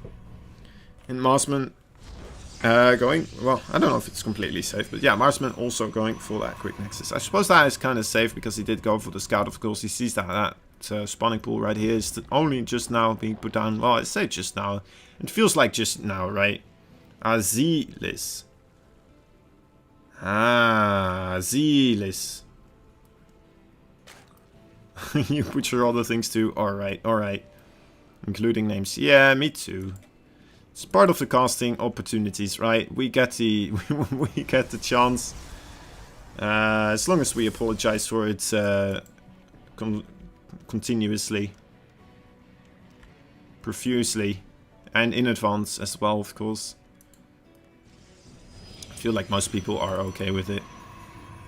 I blame my Dutchness. You know, me being Dutch, that is probably the biggest reason as to the butchery. Little probe, is he gonna go down? Not actually, escaping this time. Zerglings losing interest, it seems. It's quite unusual for Zerglings. Zerglings very well known for wanting to bite on anything that is shiny instead of slimy. And 2 overlords now making their way over, trying to get into a good position. Oh, that's a nice reaction from Cam, isn't it? Going on top of that high ground over here. Gonna be safe for a little bit longer for that Stalker. And this overlord is gonna be able to scout out that third base. Might not have... Well, might not be getting the scout that Cam wanted to originally. Right into the main base. But still getting a good scout there nonetheless. And not losing that overlord very early on in the game. So... Again, we are seeing the War Prism being created. Are we seeing another Twilight Council? Actually, no Twilight Council this time. And a lot of gateways on the way. That's something else entirely. Perhaps this time. Oh, the Overlord escapade to the bottom side over here. Now, Marsman looking for it. Realizing that the Overlord isn't there anymore. That's a lot of links. Oh, my dear lord. Did it see it? I don't know. I don't think it saw. Alright, I don't think it actually popped up onto the... mini-map there for a moment, perhaps. But of course that yellow color, kind of a camouflage color as it is on this yellow beach, the yellow sand. So many gateways now finishing up. That's going to be a massive warp in here. A lot of stalkers gonna make their way over here. More stalkers even now being created. And look at this. Just Cam droning away profusely here. A lot of drones, and there it is, the panic button. F2 being pressed. All the Zerglings now running back across the map immediately in a hurry. But unfortunately for him, a lot of them being picked off as they are trying to get back into the base. This has been gone completely unscouted. The Stalkers looking for a fourth base. Actually, that's kind of interesting. Alright, now going back into that third base. Should try to kill off as many drones as possible. I think you definitely want to go for the throat here, the jugular. You're gonna leave that third base and just go straight for the massive amount of economic damage. Killing off those drones. Perhaps just completely winning the game straight out. Alright, getting here before the spine crawlers finish up. That's a big deal. Killing off all the Zerglings too. Just a handful of queens now remaining. That's a lot of drones ready right for the slaughter. 6 roaches on the way though. Probably not gonna be enough. I think Marsman may have done it. I think Marsman is gonna pull through here. Gonna get himself a W on the board. And I don't know what else to say about this, guys. That's a lot of stokes. That's a lot of zealots. And while the Roach Warren is gone, you're just gonna have Zerglings versus this amount of zealots. After losing, like, what, 10 workers? No, sir. No, sir. That is not a thing that you can do. And GG is called. Cam, unfortunately for him, being not aware of this attack coming in and being blindsided there as he was happily droning away, finding himself in a world of pain. Very unfortunate. Alright, anyway, that means that we do get to go into a third game between these two players. And, well, I never mind the third game, honestly. I kind of like the third games. Those are the games that really get exciting, right? Those are the games where everything is on the line. And, yeah. Bringing in the pen again. It's when I really want to emphasize some points, right? It's this I'm talking about something important, pen. I can use my tablet as well to cast, but I don't think that's a good idea. Alright, anyway. Game number 3. On the way. We are gonna have a great game between these two players. They already proved that either one of them can take a map of the other one. Maybe Marsman a little bit more cheesy there, but he got away with it. He denied the Overlord scouting very, very well. And you know what? That War Prism managed to find its way across the map too. Somehow, some way, like Braving Riot Ryan. I'm having a stroke. Saving Private Ryan, somehow, some way, they got to him. And, yeah. Unaware are the Germans, in this case the Zerg, of course. The Zerg would be the Germans, wouldn't they? Like, if you were to... I don't know where I'm going with this. Anyway, alright, so... Woo, game time. In the, in the top left corner of the map, we have a blue Zerg player. He is from Shivo, and he is called Cam. his opponent, tying up the series in the bottom right side of the map. He is the yellow Protoss, and he is called a Marsman. What a build indeed. I completely agree with you. Kyojin, the Kyojin himself, joining the chat as well. Welcome, buddy. There is a 2-minute delay, so it's taking me a while to truly appreciate you. But I hope you stick around long enough for me to respond to whatever you say. Maybe that's, you know, already kind of a little bit of a, how do you call this? I forgot the word. It's on the tip of my tongue. The tippy top of my tongue. It's not an investment. A reason. I guess it's a reason for you to stick around for at least 2 minutes, right? After typing a message. I'm gonna go with that. I had a fancier word in mind, but it didn't come to mind. So, or at least it didn't make its way through my vocal cords. Alright, Cam going for a quick third base again. Kind of curious to see what Marsman his plan is over here. Is he going to go for another cheesy build, or will he try something else this time? Is he going to try the regular Dark Templar build again, going for those Archon drops? Or perhaps something completely different? Now, it would also, of course, be absolutely wonderful to witness. You like nasty builds? Yeah. That build was quite naughty, wasn't it? A naughty little build. A naughty little Protoss build. But yeah, this is one of those builds that gets everybody riled up as soon as they lose to it. It's like, oh my god, how could I lose to such a thing? But anyway, yeah, it happens to everyone. It happens to the best of us. I'm not really including myself with the best of us, but you know what? It happens to me too. So perhaps I should. Perhaps I should be.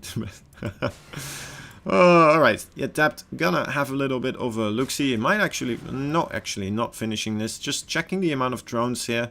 Seeing there's a reasonable amount. And feeling rather safe. Oh, camera control.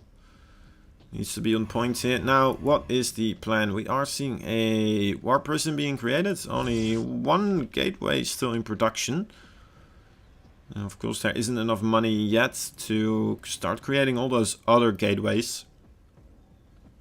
Gonna have to wait and see what happens with that. Oh, Stalker trying his best to deny the Overlord Scout again with the Warp Prism. This is kind of an indicator as... Oh, dear lord. I completely missed this, actually. Is he walled in? He walled in his own probe over here. That's... kind of interesting. Probably doesn't want to cancel that anymore. To save that probe. Maybe he wants to send that Warp Prism over there to save it. But that's still quite a bit of... quite a hassle, honestly. Having to do that. Is he gonna do it, though? This would truly be saving Private Ryan, but... not going for it so far. Anyway, let's see the production tab for Cam. Cam going for that quick lay attack again as well. Adding the Roach Warren. There are some Spore Crawlers available in... actually, make that singular. There's one Spore Crawler available in the main base. The other base is now relying on that Queen protection so far. There's only 3 queens, aren't there, in the... yeah, alright. So there's only 1 extra queen added for spread and creep. They're all using their energy quite effectively as well, taking up all the energy so far. So not gonna have much in the name of transfuse. And there's a second Stargate as well in the main base of Marsman. So this is a very interesting build here coming out. A lot of Phoenixes being created. And we do see this sometimes, but of course it can be very vulnerable to some sort of heavy aggression. A lot of links, a lot of roaches could definitely poke a hole in a strategy like this. Zerglings, of course, too high in number for those double Phoenixes to really pick them all up. And those roaches, of course, doing pretty good against it as well. Cam so far realizing that there's no third base yet. He is looking around as best as he can, trying to find some sort of proxy, but mostly just looking on the top side of the map. And I guess that's a pretty good spot to check, right? If you are going to go Stargate proxy, most of the time it's going to be on the top of that map. but just because of the smaller flying distance towards the mineral line of the main base. Now, the 6 Phoenixes do make their appearance. We are seeing a lot of queens now in production. Those 2 queens really need to be careful, though. Don't want to get picked off in low numbers. That would be absolutely devastating. I'm kind of curious to see if this is a trigger for Cam to start pushing across the map with these roaches and zerglings. So far, not yet. Just playing it casually. The Phoenix is hunting for just the overlords so far. And now finally going in for that more aggression. Taking down 5 drones already, which is very significant in these earlier parts of the game. Well, I say, yeah, still, yeah, we can still say this is the early parts of the game, right? Sure. We're starting to get to the mid-game a little bit here. But it's still relatively early. 5 worker kills. Going down from 70 to 65, though that's... he droned up like crazy, didn't he? He like, absolutely went ham on those drones. And I think that already on its own is a good counter towards having this amount of Phoenixes. Normally you wouldn't really kill off the Phoenixes anyway, right? It's too difficult to really catch them. They're too speedy and too nimble. So just remaking all the drones you're losing is most of the time the best way to deal with this amount of Phoenixes. That being said, we aren't seeing any other Phoenixes being created though. There's Immortals being created. A lot of sentries out on the field as well. And plus 1 on the way. Ooh, robotics facility also. Where are you at, Mr. Robotics Bay? Alright. That's the one I wanted to say. Okay, so. Shield batteries, hydralisks, and this is also pretty cool. We are seeing a lurker den. The lurker den, a nice way for... Oh, wait, also a Nidus worm. Oh, wow, that could be very cool, actually. Seeing those 2 combined together. Really gonna hope we are gonna see something amazing happen with those units combined. The Lurker and the Nidus Worm. It's a deadly combo if a Nidus Worm does manage to get pulled off somewhere. And then of course it's gonna be a lot more difficult for those Phoenixes to catch the Lurkers in transition. Hunting for more overlords though, of course, that makes it more difficult for those lurkers to, or well, I mean, the Nidus Worm to make an appearance somewhere. Luckily though, for Cam, he does still have a ginormous clump of zerglings ready to spot wherever he needs them to. Right, here is the Nidus Worm actually already being created. The lurkers now moving forwards, a big clump of hydras with them, accompanying them, and also look at that amount of queens. That's absolutely amazing. I'm kind of wondering if he will send out more drones here as well. Maybe make a couple of spore crawlers. So far, not yet. Just sticking with the queens and the hydralisks here as support. These lurkers are absolutely tearing this base. A new one. One Colossus does make an appearance though. Should work well against the lurkers, but unfortunately for Marsman, doesn't have extended thermal lens. Yeah, losing his third base immediately. And I think perhaps Cam is just gonna roll over our Protoss over here. In this case, Mr. Marsman. Mr. Marsman perhaps not dealing enough with the Zerg. Just happily droned away. Marsman leaves the game. No GG being called. Absolutely devastated about that loss, apparently. And so would I be. Honestly, that felt very one-sided. To be fair, it was a hard one. I'm not gonna lie. It was a very difficult one. I'm not sure what else he should have done differently. But oh well. Oh well, that means we are gonna hop into the next game. Let's take a gander. It should be Vanya versus Cam, or Zipper the Fly versus... Okay, unknown. Alright, Cam versus Vanya, here we go. We are going into the semi-finals from this point on, guys. We are getting a lot closer. Let me turn on this light again. There we go. The way I light up, actually, is just a ginormous white screen on my second screen. Alright, so it will be a best of 3, of course. It's best of 3 throughout the entire Proxy Tempest tournament. So also the finals will be a best of 3.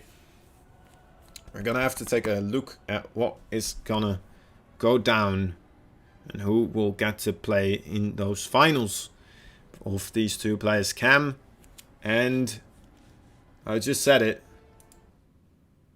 Vanya. All right, the Russian Zerg. Where is Cam from again? Wasn't Cam from France, if I remember correctly? I might just be screwing this up completely. Cam, I'm gonna look it up real quick before we do get invited. Oh, he's Mexican, of course. Why did I think he was French? I think it's because of Clem. Clem. Is there another one, like an actual Zerg with like a short name like that, that is French? He is French. I don't know. I don't know why. I'm just a silly person. Anyway, doesn't matter. Alright. We're gonna have to wait a moment here for the next map to start, of course. Vanya versus Cam should be a nice ZVZ, guys. That is coming up. Best of 3 as well. Honestly, it's been a while since I actually casted ZVZ. Let me think back. It's been a really long time since I casted ZVZ. When was the last time?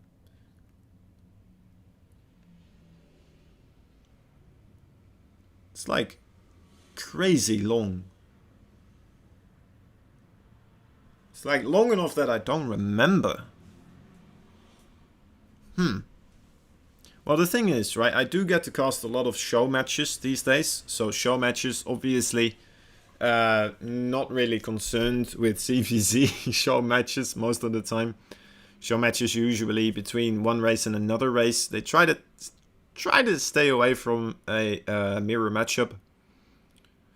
But yeah, I guess that might be a reason why I haven't really casted any CVCs. Yeah, I don't know. It's probably like WCS Spring, the big event with all the community casters. That might be my last time. Yeah, it's been a while. It's been a while. Anyway, we are going into the semi-finals, guys. And I hope we are ready for that one. Cam is from Mexico, yeah.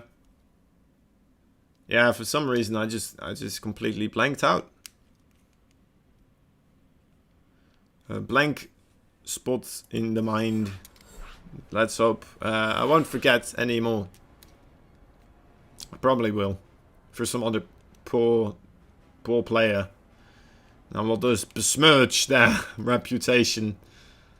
Saying that they are from an entirely different country. Luckily, I did keep myself from saying the French Zerg in the introduction. Right? That would have been bad. That would have been really bad. I know Vanya is from Russia. That's... right? Pretty sure. Starting to doubt myself now. Starting to get in a better space where I started to trust myself with these things, but after the entire Cam debauchery, now I'm kind of curious what I do and don't know. Anyway, I was right on that one. Okay, that's at least one of them. Whew.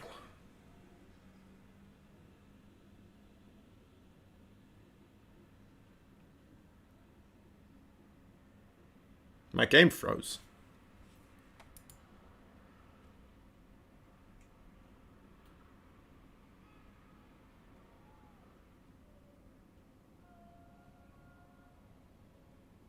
Okay. Sometimes I like to just be weird, I guess. Anyway, in the game we go.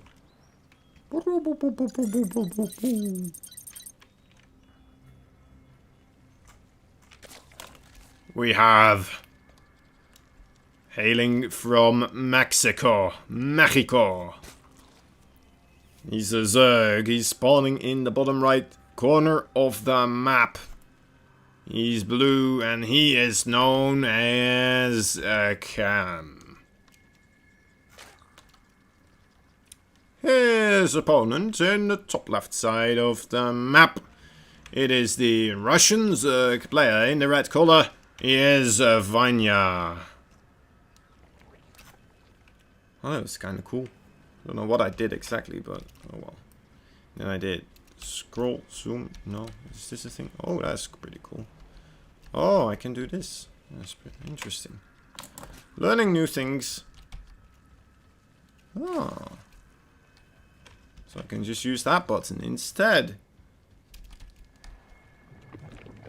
Okay, okay. Doesn't matter.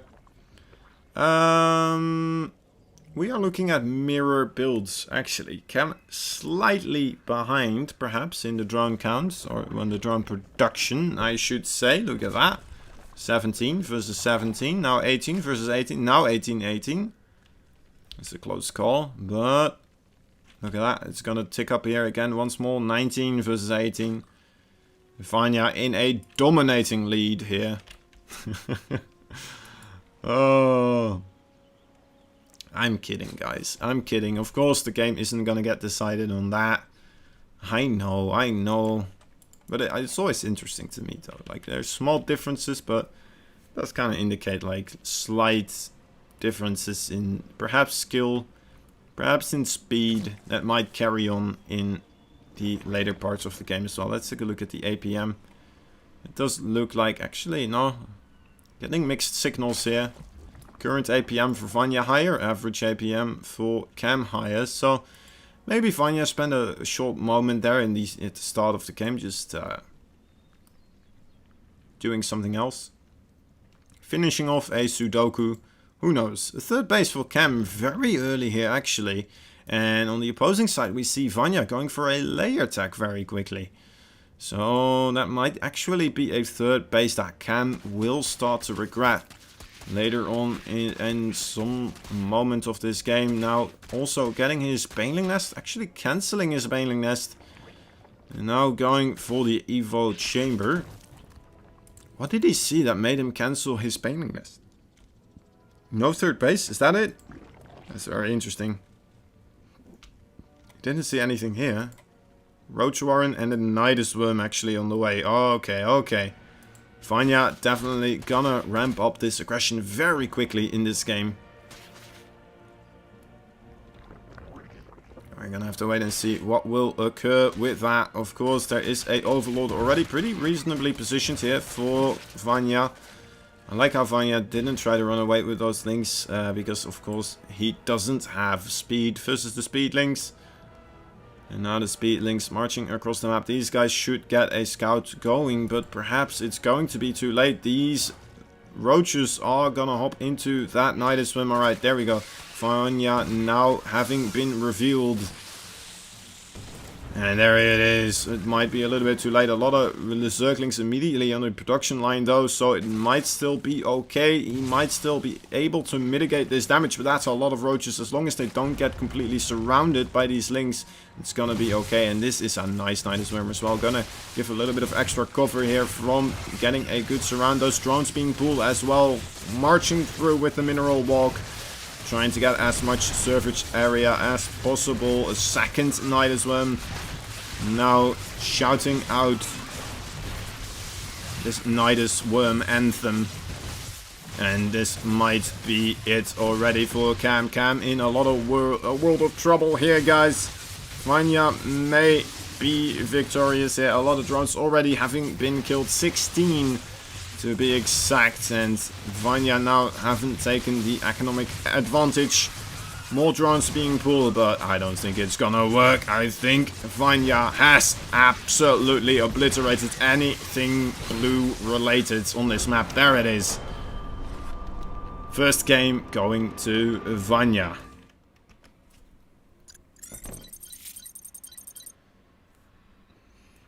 It happens. It happens. You know what? Vanya realizing it must be.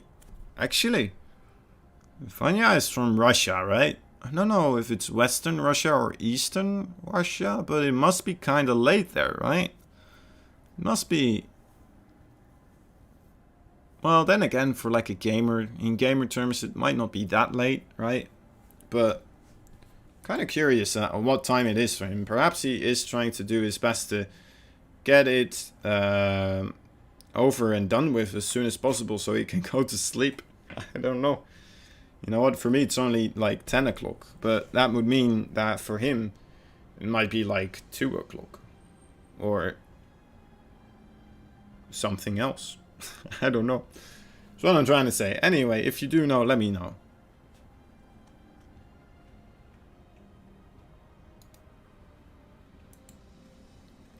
Cam and Vanya, let's keep our eye out on the two players.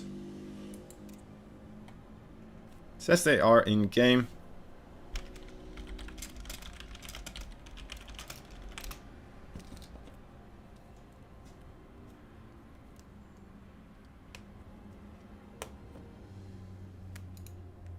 I'm just gonna be rude and immediately ask. And then send a heart as a way of apologizing.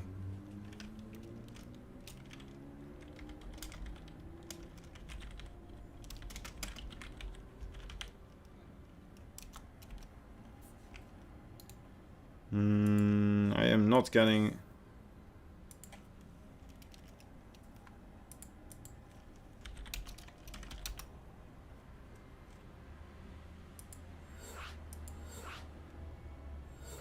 Oh, there we go. Okay.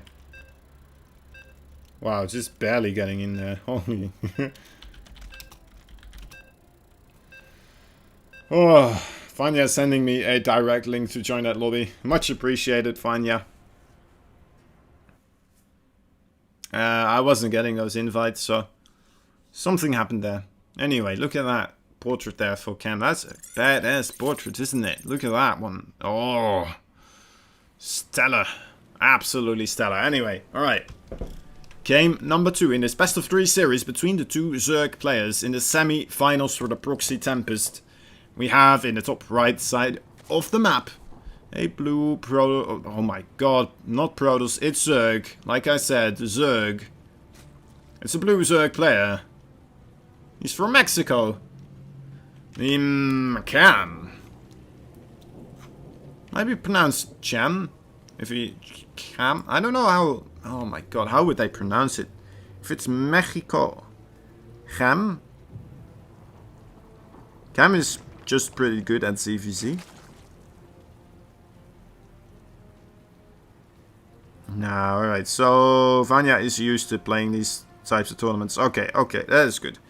As I said before, this is in the bottom left side of the map. The red Zerg player hailing from Russia. He is Vanya.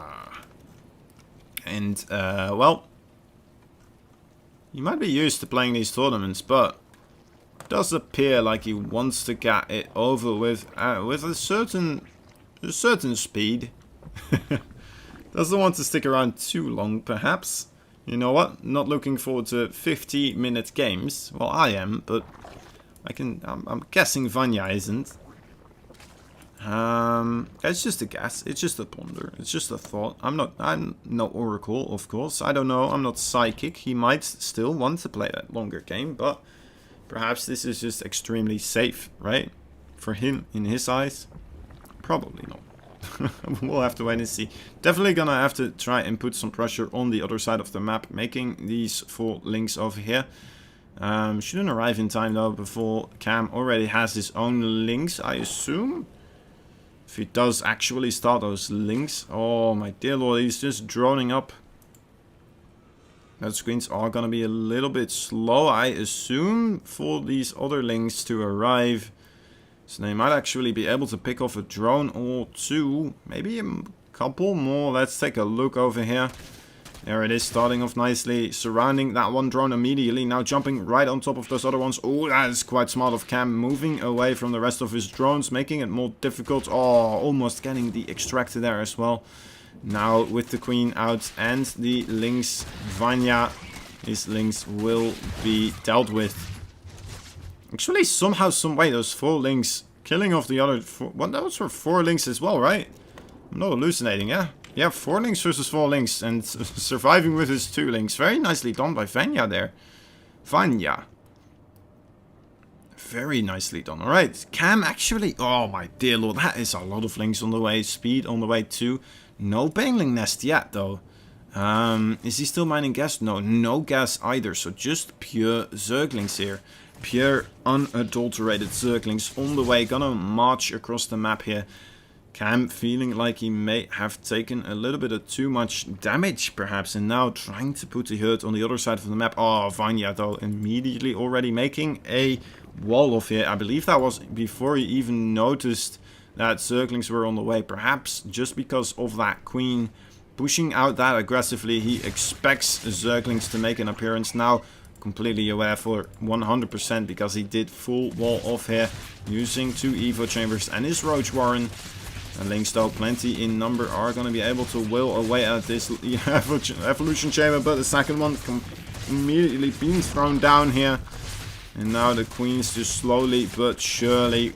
Oh my god, this might be it actually already. Those things, I'm not sure if they are getting the damage done that they want. And now a massive worker disparate this thingamajig. Oh, I can't talk anymore. There's a huge difference in the workers. Vanya now as well. Look at that. Amazing hold here by Vanya. No problem at all. Making the full wall of keeping the queens over there. Blocking it off with the queens as well. Not allowing a full wall to... a full surround to take place. But actually, I may have spoken too soon. More links on the way actually. Killing off those 2 queens. Perhaps a little bit too early for Vanya to move out. Making oh my dear lord, 2 creep tumors as well, which is kind of interesting, honestly. Now the drone's being pulled. Are they gonna fight already here, or is it just gonna be Ling on Ling? Ling on Ling, it looks like it will be, and it's just not enough right here. Actually, Vanya, he held really well, but then, oh my dear lord, what a roller coaster of emotions. Absolutely insane. And maybe he wasn't just expecting this amount of Zerglings coming out of Cam's corner of the map.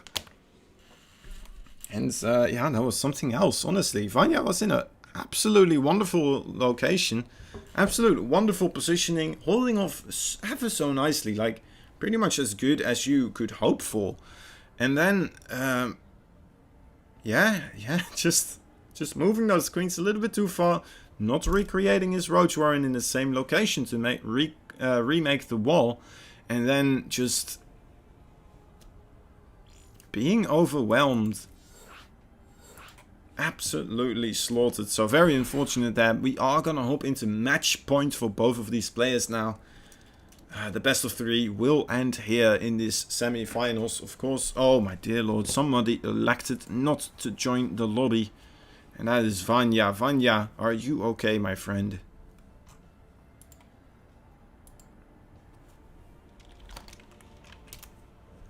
I'll have to wait a moment here.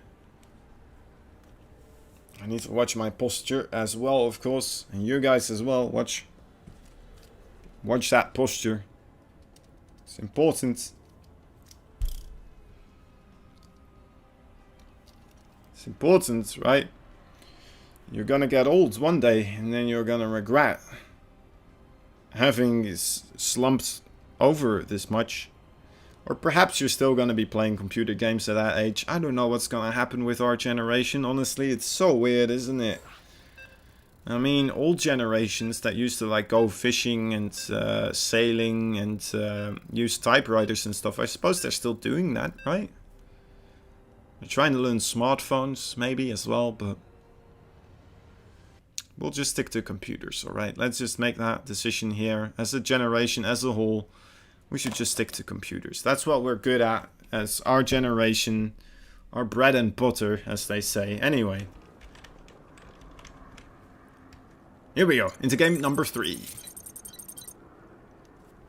In the top right side of the map, we have the Mexican Zerg player tying up the series in this semi-finals. He is Cam. Jam. Is that right? Lady Azilis? Azilis. In the bottom left side of the map. Switching colors. Here's the yellow Zerg player. Not managing to hold off that Zergling all in. He is Vanya from Russia. Right.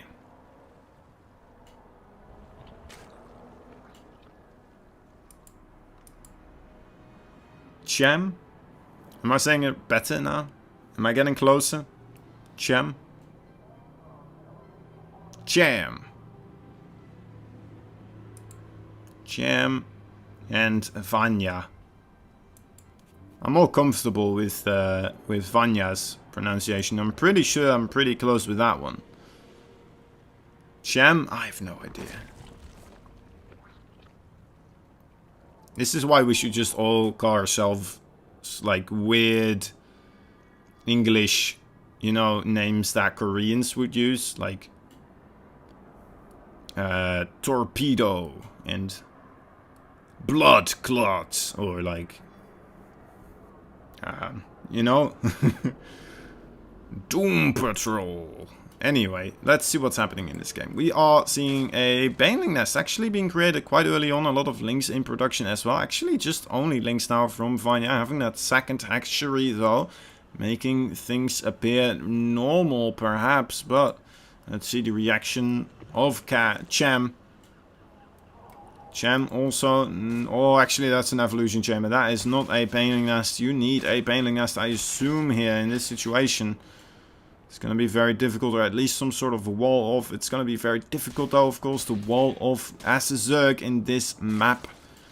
Turbo Cruise not really being Zerg friendly in that way. But then again, of course, it is Turbo Cruise. You don't really expect people to start rushing across the map on this map, because it is such a long way. And then with those slow fields as well, very, very difficult to march across there. Alright, look at this. That is a lot of Zerglings now moving across.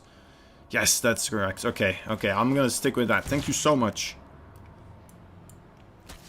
Okay, Lynx now fighting in the middle of the map. Speed has been finished off for Vanya. Vanya gonna apply the pressure here. 2 queens on the main ramp though for Chem. Chem is gonna lose this natural though. At least that is the least of his worries, of course. So there are Banelings in production. Needs to be careful not to lose those queens due to overextending, but it looks like the Lynx are just gonna march right on top of it. Actually keeping the Banelings safe right now. Is he gonna blow them up on top of those queens? No, not yet. Oh, this is amazing. 2 new queens joining the fray here. Another one falling though. The Lynx are still pretty high in number. The 2 Banelings managed to waddle themselves in here. Oh, that is amazing. The drones. Oh my dear lord, that is absolutely massive. And that might be it already. Vanya having dealt so much damage already to the economy here. But then again, of course, Vanya behind is only on 13 works versus 11 now. Although Vanya does have that Baneling Nest. This is the big benefit for Vanya. But looks like Chem is on top of things right here. On top of the Banelings in production. Gonna play it safe. One actually finishes and gets a good connection though. That's absolutely horrible for Chem. Chem may have wanted to commit, send more links on there to try and deny this Baneling from finishing. And now we are seeing a lot of links slowly but surely snowballing into favor for Vanya. Vanya, has he done it? Has he gotten himself into the final round here? Will he be playing in the finals of the Proxy Tempest? It could very well be. This is another great Baneling hit, actually hitting on top of those Zerglings. More Zerglings marching right on top of that. Queen trying to hold off the ramp, but he doesn't have a Queen buddy. Another Baneling right on top of those drones. Ever so low now, and so many more are gonna fall. GG is called. Chem, unfortunately for him, falling down. Not managing to hold on to that aggression coming out of Vanya there, and losing the semi-finals because of it. Very, very unfortunate. But congratulations to Vanya, of course, winning that series and securing his spot in the finals. Now, we are still gonna have 2 more best of 3s for you guys. We are gonna watch the second semi-finals. Let me take a quick gander. It will be Zipper the Fly versus Airy Story. And then we will have the winner of that match face off against Vanya in the finals. So still a maximum of 6 matches coming up. Coming your way and my way. All of our ways. And then we will have... yeah, that's it. Isn't it? A maximum of 6 matches. Then I might just... yeah, I'll shut down the stream. Oh, but still. 2 good best of 3s coming up. Let's take a gander. Are they already in a lobby? What was I looking for again? Zipper the fly and alright, let me try to find these boys. Let me try to find these bad boys.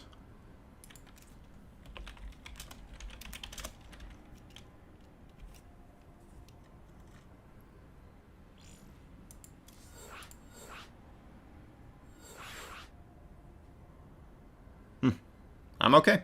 I'm good. I got invited. Thank you for keeping them up to date, but it looks like I got in, so...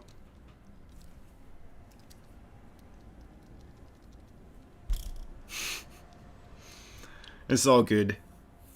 We are gonna hop into the second semi-finals of tonight.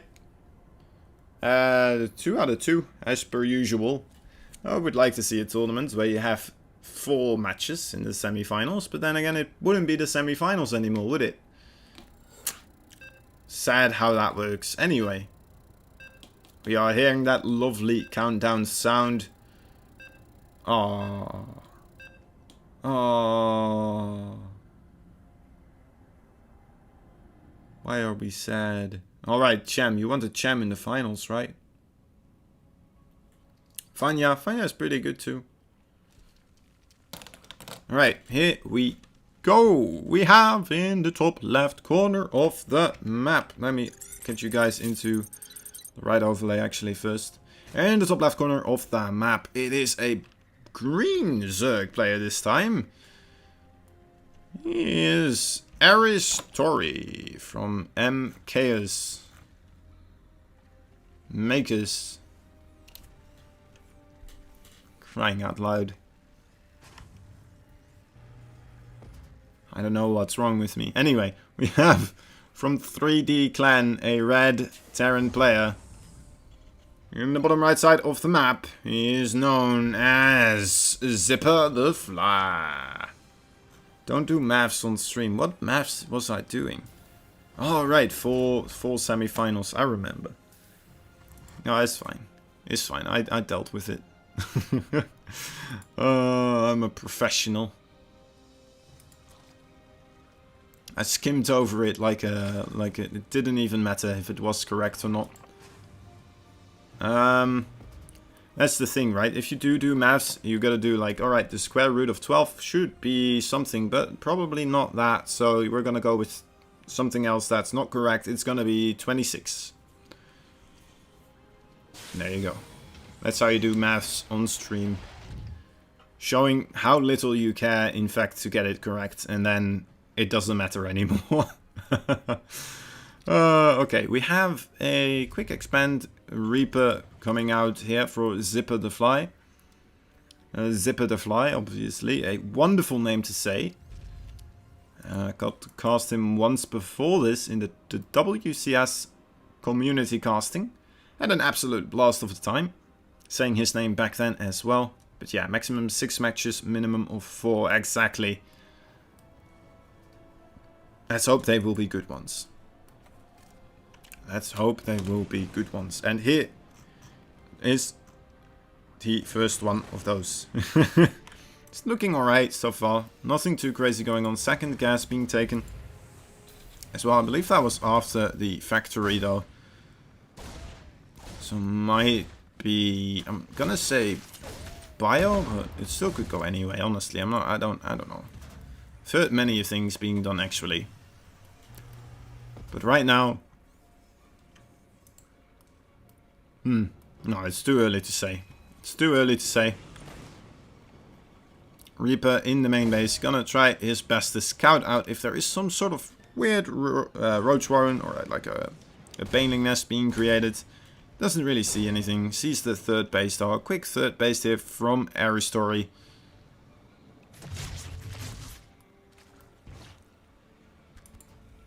And what else? Yeah, not much. Alright, Tech Lab being created as well. Could still be anything, honestly. Let's see if he starts Tim over here. Does he start Tim? He starts Tim. Alright, so it is Bio. Bio on the way here from Zipper the Fly. And he's gonna be facing up against, so far, just speed links and a lot of drones. Yeah, a lot of drones. And queens too. Queens are very strong, of course, in this meta at the moment. They do well against Hellions. They do well against Medevacs. They do well against battle cruisers. Truly, pretty much a jack of all trades. And I don't see much of a reason why you shouldn't be making a lot of queens these days as a Zerg in the early game. Doesn't really hurt you, does it? It's mostly beneficial anyway.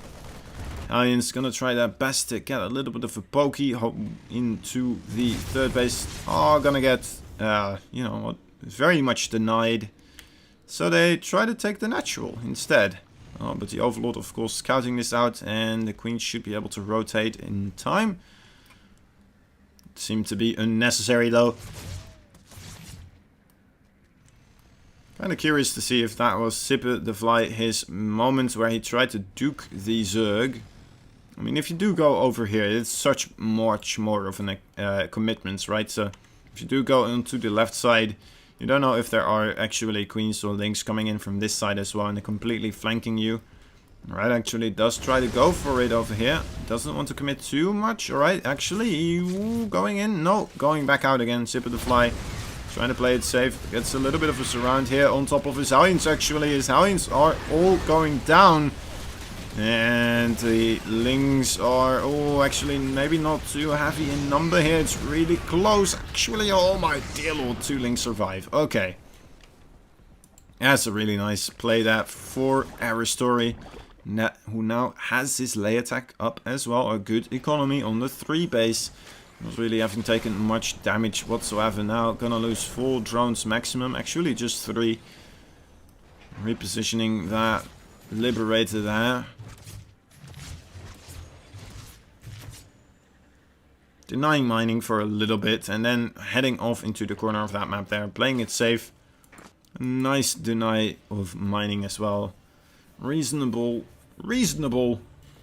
harassment being dealt there. 5, but still again, of course, after having lost that many Hellions and the Reaper and the Viking, I don't know if it was completely worth it overall in the big scope of things. 4th base now on the way for Aristory, even before the 3rd base has landed for Mr. Zipper the Fly. And what else can we say about this? Baneling speed is on the way, +1/+1, Stim Pack is on the way. And Hydra is then also on the way, so we are going to see Hydra Baneling composition coming out of Aristory. Very, very potent, strong combination of units. That's, you definitely want to have a lot of siege tanks against, or perhaps maybe Widowmines too. They do pretty good against it as well, of course. But then again, it's a very volatile combination of forces and definitely can put a lot of hurt on the Terran very quickly. Kind of makes the Terran, his army, even more glass cannony than it sometimes is. Alright, siege tanks getting themselves in a reasonable position just outside of the creep here. Not a lot of banelings yet having been created. The Marines now marching forwards. That's a lot of links though. The links right on top of those Marines. Feel like Zipper the Fly will have to march out again. Those banelings actually connecting on top of the siege tank, and there's still a lot of Marines here. For a moment there I thought Zipper the Fly was in a little bit of trouble, but most of the Marines survived. Very nice stutter step micro, honestly. Of course, he did lose those 2 siege tanks, and the siege tanks are kind of his real ticket to stay in this location, securing him this foothold. So with just the Marines here, he might decide to do something else entirely, and he is going to try to go for a walk around through the top side over here, through the northern side of the map. Lynx also coming in for a counter though. Alright, needs to pick them up and leave again. Second medevac drop coming in through the middle part actually. Dead center of the Zerg bases here. Gonna march forward. These Lynx still not really doing anything. Just gonna wait until there's a bigger force of the Terran, I imagine. Trying to move out. Alright. These Marines finding reasonable damage actually. Finding a lot of creep tumors. Needs to pick up though. Only losing 3 Marines there. That's a alright engagement again for Zipper the Fly. Keeping his Zerg opponent busy on the other side of the map. And not losing too much for it either. Forcing out more Banelings. Forcing out more Zerglings. And of course forcing Aristory to re-creep over here in this neighborhood. So Zipper the Fly actually managing to get some stuff done here on the other side of the map. Now also going again for another drop. This one though should fly into the mineral line actually, not just outside of the creep area, right? That should... Zipper the Fly, you can do it, my man. Take the initiative. And fly the medevac into the mineral line. I don't know what's going to happen here. It might take a little bit until, of course, those Marines are going to push up onto the front, drawing attention away from Mr. Aristory. Mr. Aristory actually was busy working on those rocks here. This is kind of an interesting drop. A lot of Banelings actually exploding on those Widow Mines. I don't know if he wanted that to happen, because there is such a big ball of Marines now over here. And he's desperately gonna need a big influx of Banelings. The Banelings, a couple of them marching forwards. Actually rolling in one by one. I don't know if that's the right call here. Trying to buy a little bit of time. But losing a lot of Banelings because of it. He is, of course, setting off those Widow Mines as he is rolling in here. But already one of them having been reset. And there's another one available. Now the Marines waiting just outside of the creep range. Gonna come forward again, targeting down those Banelings. Now the big engagement is on the way. Big Widow Mine connections, but it's still not enough. The Marines need to be picked up and retreat again. Once more. Actually, the Widow Mine connections were pretty big, weren't they? Let's take a look at the units lost tab. Look at that. That's absolutely insane. Almost double the units lost in mineral value here for Aristory. And continuously these Marines being able to be picked up by the medevacs and brought back to safety over and over again without many big Baneling hits here. Coming in again, these Banelings getting, oh my god, almost getting good connections. If only there were like 2 or 3 more Banelings there, they might have done a lot more. Now Banelings finally rolling in. There is the big connection that he needed to happen. And more Banelings are here ready to strike upon the other remaining Marines and one singular Marauder. Looks like Aristory holds on for now, and even more so, dealing a lot of economic damage on the other side of the map with a Baneling and Ling run by here. Very well done by Aristory, holding on, not taking too much economic damage yet. And managing to deal quite a bit himself there, actually. Now coming out with the Ultralisk Cavern as well. Gonna beef up this force quite heavily. And especially because there's not that many Marauders in production. Actually, never mind. There's a lot of Marauders in production. We're gonna be in production pretty soon. Those are definitely gonna help against those Marauders. Did he actually see the Ultralisk then? Or the Cavern, sorry.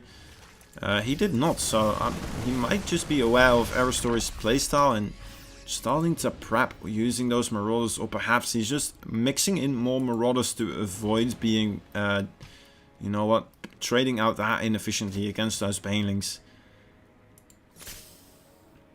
It becomes so incredibly difficult with such an enormous ball of Marines to split efficiently against those Banelings, and more Banelings rolling in here actually, or getting reasonable connections for 2 Banelings there. Now this is gonna get cleaned up as well. That's a pretty big Widow Mine connection, but still though, there's so much Zerg still remaining. Zipper the Fly now perhaps in a little bit of trouble. If we look at the supply though, of course there is still kind of equal worker-wise and also army supply-wise. It's actually kind of hard to call this map, honestly. 2 bases, I guess, ahead for Aristory. Also, this Nidus Worm is gonna finish here, going unspotted. Zipper the Fly in a little bit of trouble here. A lot of links flooding in right away, and the Hydralisk as well, wailing away at those SCVs. Widow Mines going off as well at the same time. Wow, Aerostory beautifully splitting his drones in the main base, or his own base. Doing a good job multitasking here, and also targeting down a lot of SCVs on the other side of the map. Marines taking down a couple of queens, but it's too little too late, I say. That's, well, they wanted to do more damage than that, is what I mean. There is the Ghost Academy as well. Liberator range on the way. A lot of Liberators now in production as a response to those Ultralisk. Another Nidusworm in the main base though. Alright, this one did get spotted by Zipper the Fly. Now fully aware that something is occurring with the Nidusworms. He realizes that he has to pay attention to this as much as possible. Alright, sending in those Liberators as well to deal with the Overseer. Another Overseer coming in through the bottom though. Gonna be able to send more more Nidusworms. Another Nidusworm actually being created right as the Overseer dies. Very persistent here. Another Nidusworm. This Overseer just barely out of vision range as well. Let's see if Zipper the Fly responds to this. I'm not sure if he is actually. It looks like this Nidusworm will complete as well. There's an Ultralisk gonna pop out as quickly as possible here. Actually, everything else comes out first, and there is the Ultralisk. Big connections, and also there is a humongous fight going on over here. Those are massive connections with the Banelings, killing off so many of the SCVs. I think that might be it. That is a absolutely devastating blow. Zipper the Fly will have to march across the map, try to find some economic damage of his own, and it has to be massive here. And it's going to be ever so difficult with still so many Nidusworms keeping him busy on his side of the map as well. This isn't looking too good. I'm gonna have to say Aerostory playing a wonderful game here. Zipper the Fly managing to deal with this, luckily setting up his Liberators. Sorry about that. Now, Zipper the Fly is going to be able to shoot down the Nidusworms, but of course this is just keeping him on his side of the map, and he needs to start looking for damage on the other side of the map, and he's just incapable of doing so. Maybe perhaps sending one or two of these Liberators across the map would be very beneficial for him. Okay, that's a big siege up. One, oh my dear lord, one parasitic bomb immediately forcing the unsiege on top of all of those. Nidusworm sound did go off, but I'm not sure where that was actually. Let's take a quick glance. Where are you, Mr. Nidusworm? There he is. There he is. Okay, okay. Oh, that's actually a beautiful flanking position for this Terran army that is now moving in here. Is he actually gonna make use of that is the question. Oh my dear lord, Aerostory, you are making this very, very difficult for Zipper the Fly. Nidusworms left, right and center. Another one in the natural here. As Zipper the Fly is desperately trying his best to move forward and get something done here. The Liberators are sieged up. Gonna make it very difficult for those Ultralisk to engage, but Aerostory just fighting on the other side of the map. That's actually pretty good positioning here. The Ultralisk having a little bit of difficulty getting through there, through the map.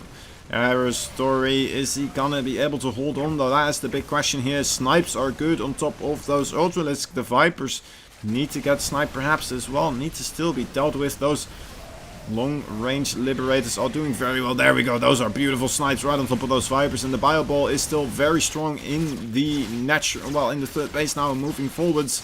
And in the natural, we still have Banelings, Hydralisks, and an Ultralisk there as well, dealing damage. My dear lord, what is going to happen? This game is turning out into an absolute crazy show. I don't know if I'm allowed to curse here, but I definitely do want to. There is a lot of stuff happening here. I'm not sure if this is I need to check. I need to check places. Hold on, guys. I need to see. Oh my god, that's a lot of Banelings rolling in right on top of those Ghosts and Marauders. Everything falling here.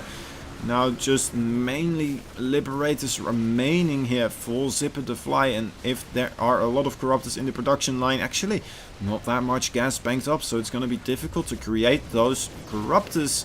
Still, the production is looking pretty good for Zipper the Fly. He's going to be able to get some stuff done. This is absolutely bonkers, guys. I don't have no idea what's going to happen here. 99 supply now for Aero Story, 122 for Zipper the Fly. Zipper the Fly definitely having found his damage that he needed to do on the other side of the map. Killing off a lot of bases, killing off a lot of workers here, but he is losing a lot on his side as well, of course. Still not having dealt with that Nidus Worm, finally now being able to do so. Those are just some changelings, making me think there's still an army over there.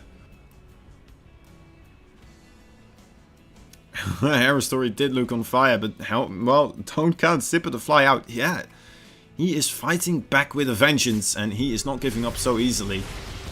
Moving back into this location, trying his best to put on the aggression again, as long as you can keep the Zerg from remaking those drones. And he force him in the production of the Ultralisk, of the Hydralisk, and then the Banelings as well, and then keep trading out efficiently. Actually, this Bio Wall is absolutely devastating here. This is absolutely amazing. How many Banelings are in production? There's 0 Banelings in production. There's only 4 Corruptors, 2 Hydralisks. GG is called. Holy moly, Zipper the Fly. How did you manage to do that? That was magic. That was StarCraft 2 magic that we just saw.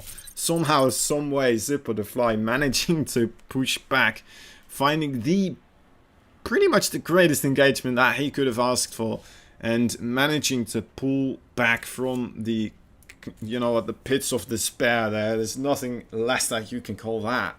Honestly, beautifully well done by Zipper the Fly, managing to take the first map in this best of 3 series. Second game will be coming up pretty soon. I have no idea what map it is, but I'm sure it's going to be great. After seeing that, these two players seeming very, very equally skilled. That was a back and forth for the ages. Oh my dear lord.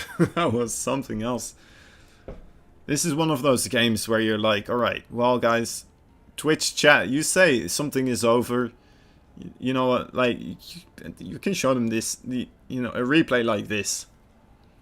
And it would be like, you know what, it's never over until it's actually over, guys. Until you see those players GG and tab out. That's when it's over. Because, wow. I thought Zipper the Fly was kind of super dead right there. Oh, my dear lord. Okay. Game number 2. I'm excited for these guys. I want Zipper the Fly to win, actually. Just because then we'll get another TVC, and I am a Terran, so I wouldn't mind seeing a couple of TVCs over here, especially from a guy like Zipper the Fly. Zipper the Fly. Zipper the Fly says he is ready. Wait. We need Bel Air here and here as well.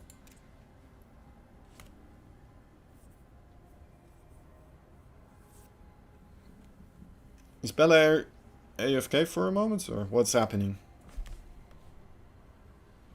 Oh, there he is. Okay, we're good. We're good. We got Germans in here as well. Our German viewers. Let's take a look. Alright. Game number 2. This is best of 3 series. Going live as soon as that loading screen is finished, guys. I promise you. I promise you, it's not that much longer now, and we will be in another amazing TVC between these two amazing players. There it is. Okay, transition. Beautiful transition.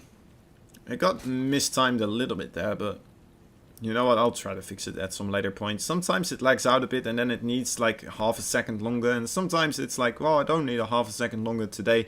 Anyway, let's not talk about that. We are watching a TVC series. It is the semi-finals.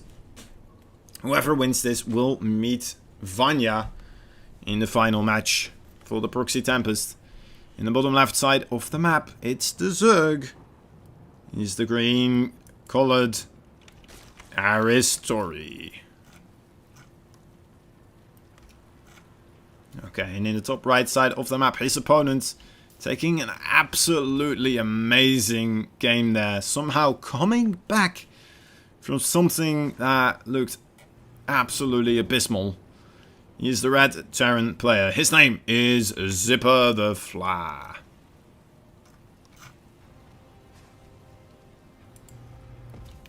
Oh, I think I clicked on the mini-map there.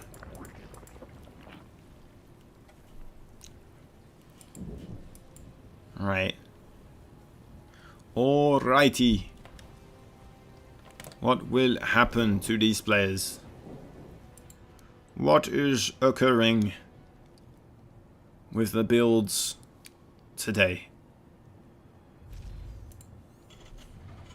Natural base being created. Behind that, of course, the Reaper. Let's take a look if he takes his gas before he takes the factory here. No, he actually... Oh, a second barracks. What in the world?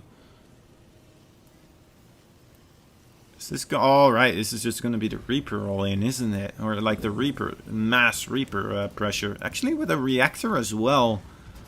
This is an interesting one. I haven't seen this one, actually, myself. But I know that it's very popular to go a lot of Reapers versus Zerg on this map, of course. New Repugnancy having this enormous cliffside over there. Might be able to use it to abuse it. Nice micro so far with the Reaper. Good nade right on top of those links. Gonna be able to target down one of those links there already. Good target fire as well. Gonna try to get another one. Alright, now managing to retreat. Of course, actually, what in the world? We are seeing 2 more Marines being created. Okay. Okay, I just don't know. Is this some sort of timing attack? We are seeing a factory as well being added. Please let me know in chat if you know what this is.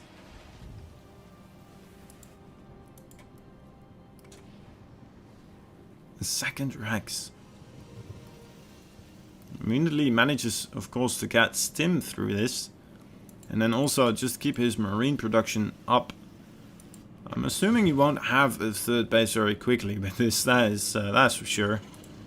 Starport now being created as well. Is this the double medevac? The double medevac marine drop, isn't it? Must be it, right? Double medevac marine drop. I don't know if it could be anything else here. There is a motorcyclist in the background as well.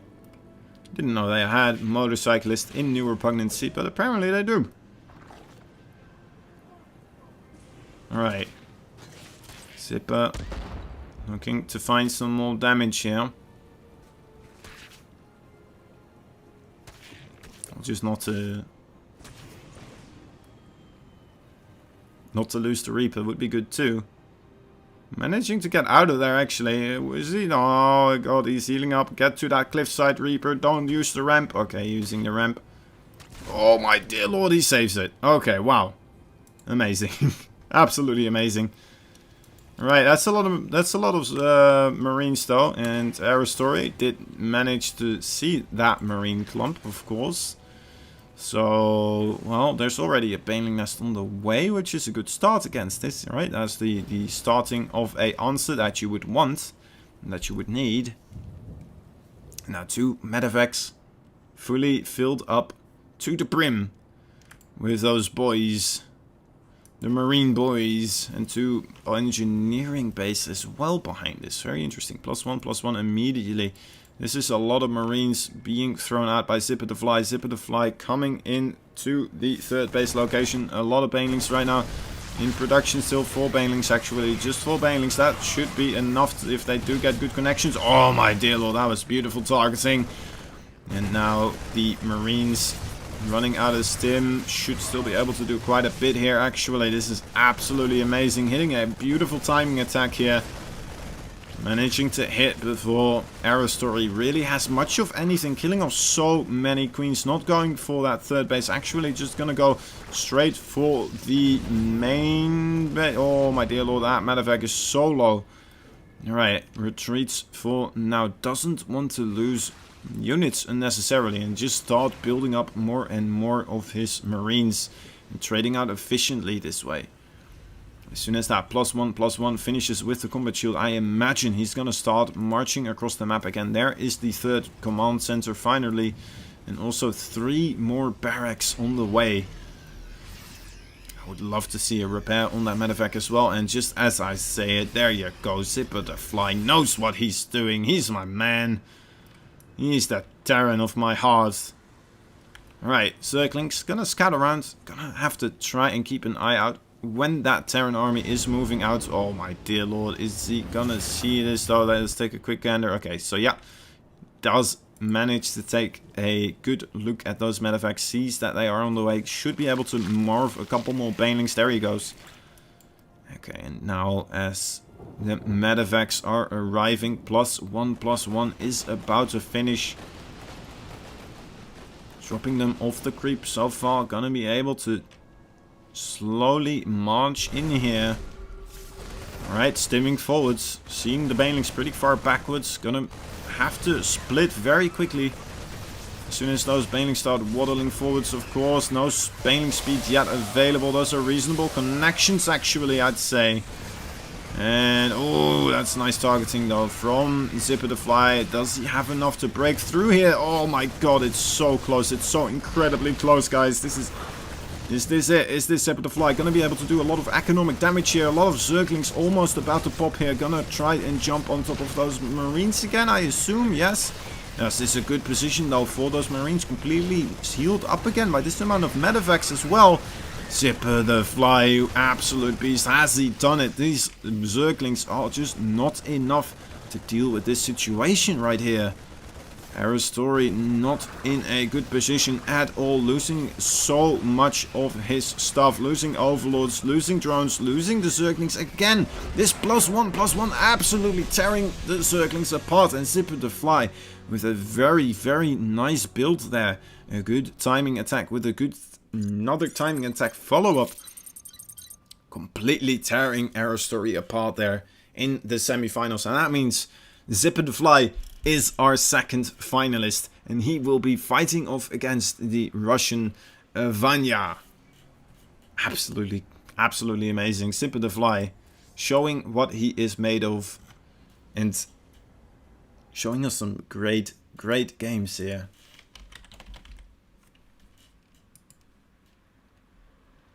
Right.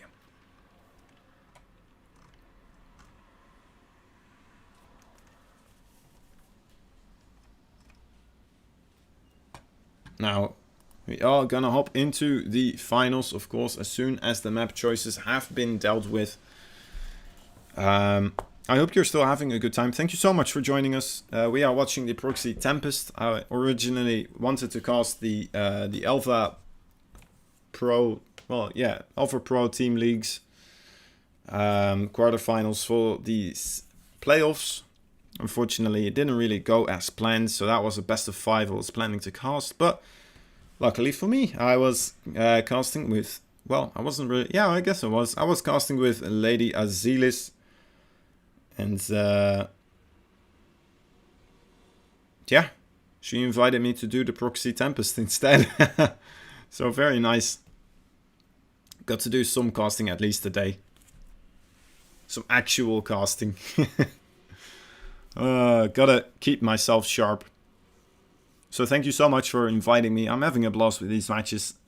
Zipper the Fly, a really cool guy to watch and learn from for me as well. So let's hope that happens again in this next best of 3. Gonna have to wait, of course, Vanya and Mr. Zipper the Fly need to discuss, need to make their choices, need to be wise with these choices, of course. We'll have to wait and see. Is that still going alright, actually? Am I seeing some weird latency perhaps occurring on my own stream? I don't know exactly. Is it okay? Was I dropping frames there? I don't think I was. Oh well. Anyway.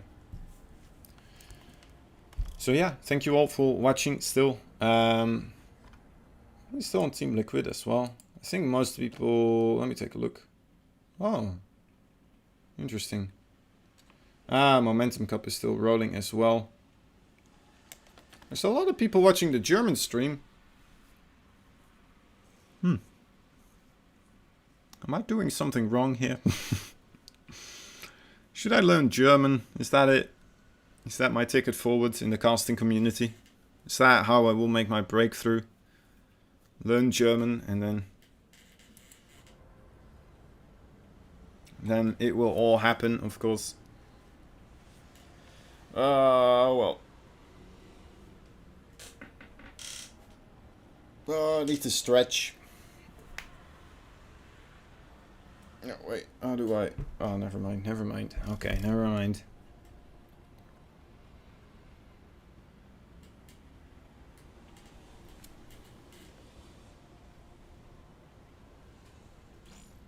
Oh, there it is. Invite on the way. So we are heading into the finals, guys. It will be a best of 3 between Vanya and Zipper the Fly. Zipper the Fly, the Ukrainian Terran. Vanya being the Russian Zerg. I'm going to repeat that as soon as we are in the map again. So make sure I say it correctly, guys. Thank you so much for joining me. And let's try to make this a great finals together. As we are hopping into the, well, the very last best of 3 of tonight. Let's try to make it a good one, guys. Let's try to have some fun here. Here we go. Best of 3. Back into the game. On the top right side of the map, we have a red Terran player showing us some amazing TVC just now. He is called Zipper the Fly. The Ukrainian Terran. A menace. And he is fighting off against the yellow Zerg player on the bottom left side of the map. He is known as Vanya. He is hailing from the Russian places of the world, also known as Russia. For those who are less creative. Anyway. Kind of curious to see if Zipper the Fly will try to do something similar again. Of course, Vanya had a very good opportunity there to just watch the stream.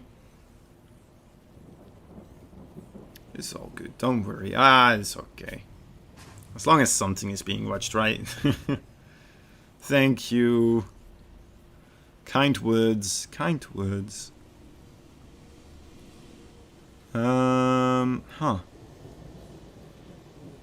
So we have a barracks, the one gas. Are we seeing anything here? Spawning pool after the hatchery. Going gas first. Also interesting. Gonna start up that speed very quickly, of course, that way. And yeah, things are just gonna have to wait to develop here a little bit into a interesting state of affairs, of course. It's just how the cookie crumbles. It's how the StarCraft 2 game is meant to be, you know. You can't rush a game of StarCraft 2. Well, I guess you can, but a good StarCraft 2 game, you gotta have patience with. You gotta let it develop. You gotta let it sit there, let it stew a little bit in its own creativity, and then slowly but surely you will get the greatest StarCraft 2 as soon as things heat up in this series. Alright, factory on the way, reactor on the way. Oh, I wonder what it could be. Could it be Hellions? Oh, I don't know. Oh, alright, I'm kind of joking now, of course. Most likely Hellions, yeah. Reaper getting taken care of by that queen on the high ground. Reaper not standing a real good fighting chance there. And Starport on the way, Tech Lab as well. It might still be a battlecruiser opening. We haven't seen that from Zipper the Fly yet. Perhaps he's just not a big fan of battlecruiser openings. Just keep an eye out if he does or doesn't start Stimpack being researched here. Alright, no, actually flying it over back to the other side. It could also be Banshees, of course. Banshees, though, being much less popular here. Very unfortunate for Zipper the Fly. Immediately as he lands his barracks there, he realizes that he did get scouted out by that Overlord. Huh. Going for the fake here, I think. Pretty sure he will cancel this cloak. Maybe, although then again, why would you? Because there are cheaper upgrades, right, you can get, which would cost less money to do. And then he's making a Viking as well. Very interesting. The Overlord definitely saw this, right? Yeah. Alright, well, I'm not the one to question Zipper the Fly. He's shown us a lot of amazing stuff so far. He's also kind of surprising me here and there, so that's kind of fun to see. Armory on the way as well. Would it be just Banshee, Cloak Banshee with a Hellbat push here? Or is he gonna try to get some sort of drilling claws really quickly? Most likely a Hellbat push, right? Because he doesn't really have any Widowmine production at the moment.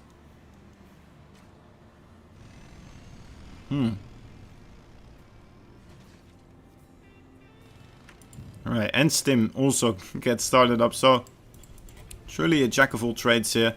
Gonna transition into the bio play after going for a push with the Hellbats, it looks like.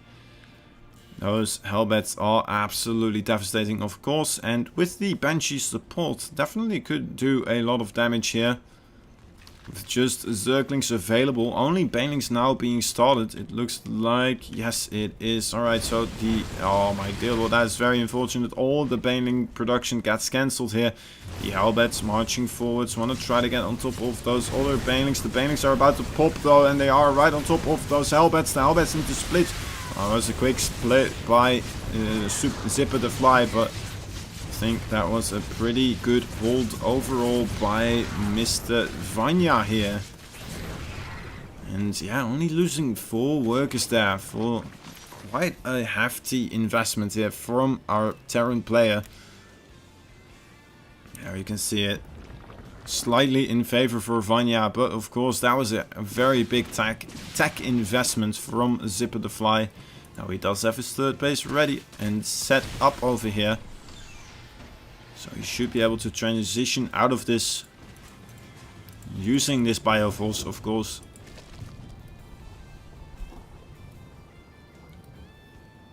Stimpack +1/+1 on the way as well. Zipper the Fly, a big fan of that big marine play. Not mixing in pretty much any Marauders, unless if it is becoming later in the game, where he is expecting those Ultralisk, I'm assuming. Or perhaps just once the Terran Ball gets too big, he wants to have those Marauders kind of soaking up damage from the Baneling connections there. Does definitely make it a lot more easy to defend against Banelings that way. Banshee finding 2 kills, unfortunately gonna be taken down though with that Overseer hot on his heels. Not gonna be able to do a whole lot else here, and in come the double medevac drop again. Zipper the Fly really adamant about sending out these medevacs with his marines. Gonna drop off creep again, gonna try to deny it as much as possible. It's very important as a Terran, of course, to kill off as much of the creep as possible. There's a lot of Banelings already available. Zipper the Fly needs to be on top of his micro here, targeting down as many Banelings as he can and picking up there. Pretty good stuff, honestly, not gonna lie. Not losing too much and immediately dropping again as well. Is he gonna rotate across the top? It looks like he might. That area is open for so far. But actually, oh my dear lord, Vanya seems to be a little bit of a psychic here. Realizing what's going on somehow, some way. And the other medevac's coming over there, and now he's already sending out, splitting up his forces. Realizing that there most likely is going to be multi-pronged aggression with these medevacs. Very nicely split here are the Banelings and the Zerglings. Should definitely be able to clean this up. Am I joking? Yes, I am. Alright, definitely not going to be able to clean that up. Zipper the Fly once again immediately jumping on the opportunity to show us his target fire capabilities, completely wiping the floor with those banelings. And now with his +1/+1 as well, kind of nicely dealing with those banelings, or the Zerglings. The Zerglings though do have +1/+1 as well. So it's a lot less big of a difference as it was against Mr.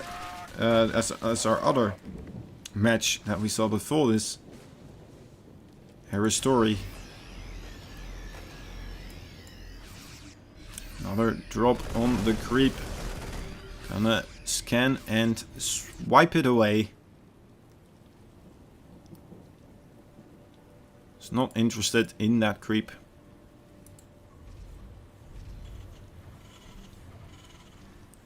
Fourth base on the way here for Zipper the Fly. Also Ultralisk Cavern already being created.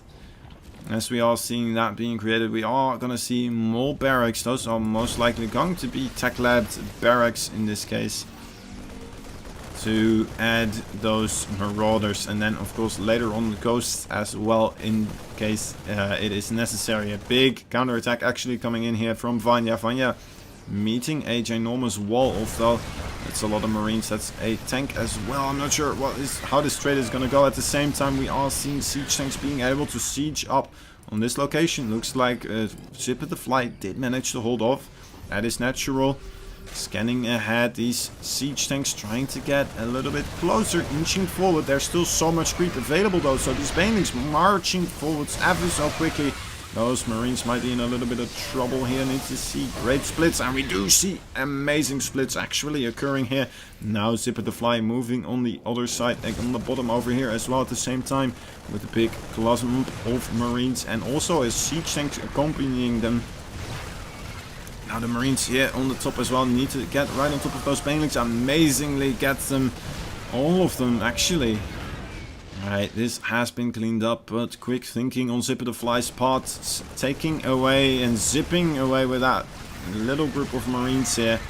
Now it needs to start picking up these Marines as well, I assume. Or is he actually, he's trading out rather efficiently. Is it just +1/+1 for the Zerglings? No, it is actually +2/+2. So +2/+2 versus +2/+2. But sooner or later, it looks like Zipper the Fly will have a short, brief moment. He does have the +3/+3 versus Vanya still +2/+2. That's going to be absolutely devastating. For however short it is going to be. If there are any, of course, engagement during that time frame. Now, it looks like Zipper the Fly never letting up the aggression, moving forwards again. Having so many Marines here, needs to target fire the banelings again. Beautiful target fire. And actually moving forward, Vanya just GG's out of that. First game going for Zipper the Fly. Pooh. Pooh. Zipper the Fly, wow. I'm quite impressed, honestly. He has very, very good micro against those banelings. Just continuously targeting them down. Continuously splitting up his forces very, very well. And impressive play here by our Terran player. Very, very nicely done. We're gonna wait for the second game, of course, to appear. And, yeah. Second game should be... There it is. Nice and quick. Thank you so much, Zipper the Fly. Let's see if we can take another game here. He is on match... Or, yeah, match point. If he takes this, he takes the series, guys. Zipper the Fly on an absolute tear in the ZVT matchup at the moment. Can Vanya find some sort of answer for the Terran onslaught that Zipper the Fly is bringing along? It's going to be on Acropolis. Whatever you want me to call it, alright? Just tell me and then I'll stick to that name. I switch it every stream, you see. Alright, anyway. Acropolis.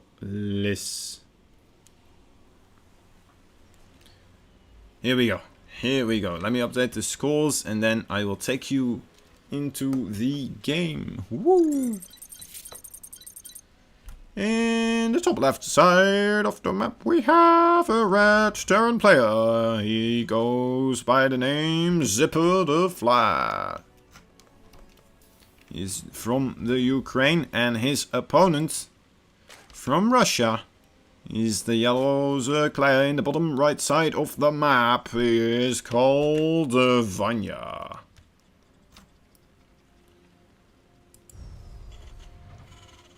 Okay. Okay. Time to do the caster job again. We're gonna find ways to entertain ourselves up until the point this game gets interesting. As if people actually want me to call out that there is a hatchery on the way and there is a Reaper expand on the way. Most likely, right? This is looking like a Reaper expand.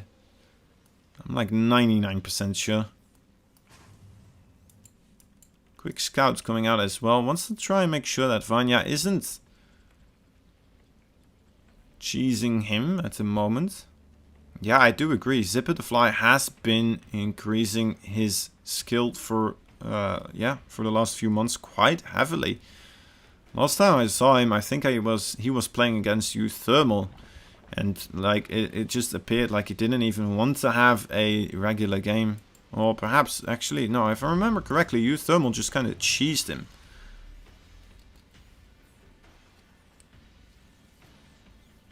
Yeah, both players definitely on GM level. I'm not completely sure what their MMR is, but I know that both of these players are kind of beastly. Both definitely great competitors. Most likely around the 6k mark. Alright, Reaper looking for the scouts. The third base has already gone down. Zipper the Fly hiding his SCV in the bottom left side of the map. This could very well be a armory location. Or perhaps it will be something completely else. It could also, like what I saw today over there in that corner as well. At least it was, the roles were reversed. I saw a Terran being in the bottom right, and then he proxied a fusion core over here. Oh no, wait, actually, no, he proxied it here, and he was on the top left corner. Anyway, it doesn't matter too much. It's a game from the past right now. We are looking at these two players. Vanya shooing away the Reaper realizing he's not welcome anymore. He hasn't found any friends over here on this side of the map, so retreating to a place where you can have a pet rook. Actually, is that rook floating? No, it's not. Okay, that's good. For a moment I thought I'm hallucinating, guys. Starting to get a little loopy. Huh. Ah, it is the fusion core, and it is the starport over here, actually in the bottom left side of the map. A second starport being created. That's kind of interesting. I'm just going to see massive amounts of battle cruisers. That doesn't always work out for me. I haven't seen it work out that much either for other players, but of course maybe Zipper the Fly might have a little bit of a trick up his sleeve. I'm very curious to see how this is going to unfold. It might just be for Liberator range, very quick Liberator range here. That could be quite a good tool, or yeah, quite a good tool to have in his toolkit. But yeah, it's going to be the question right now on our mind, of course. What are you going to produce with this?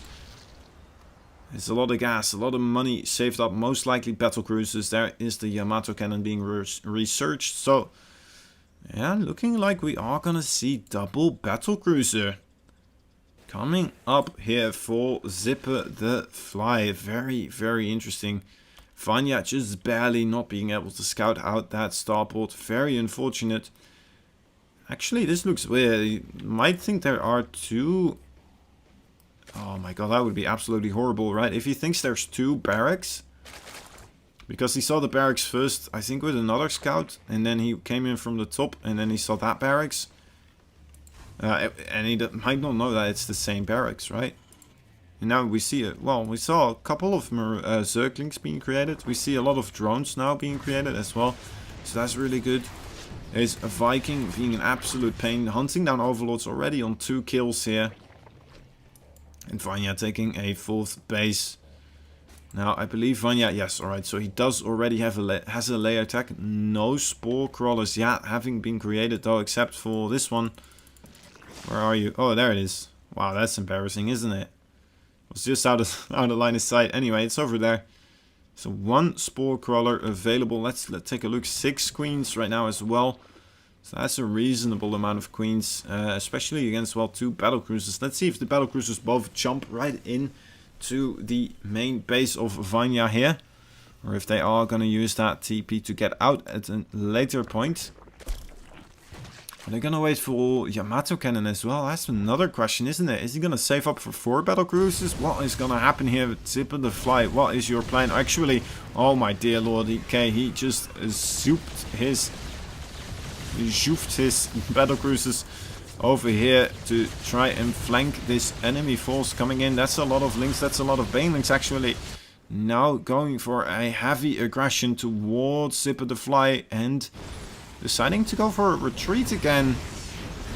Those Hellions gonna be absolutely amazing against these banelings. Oh, needs to be careful though, that was very close. Alright, things are looking pretty good so far for Zipper the Fly. That Baneling Nest is still researching Baneling speed. That would be absolutely amazing, of course, the Baneling speed. But I think Zipper the Fly is going to find a lot of damage here. Yamato Cannons on 2 queens. 2 queens immediately fall. Another queen gonna go down. A lot of drones should be going down as well. Those...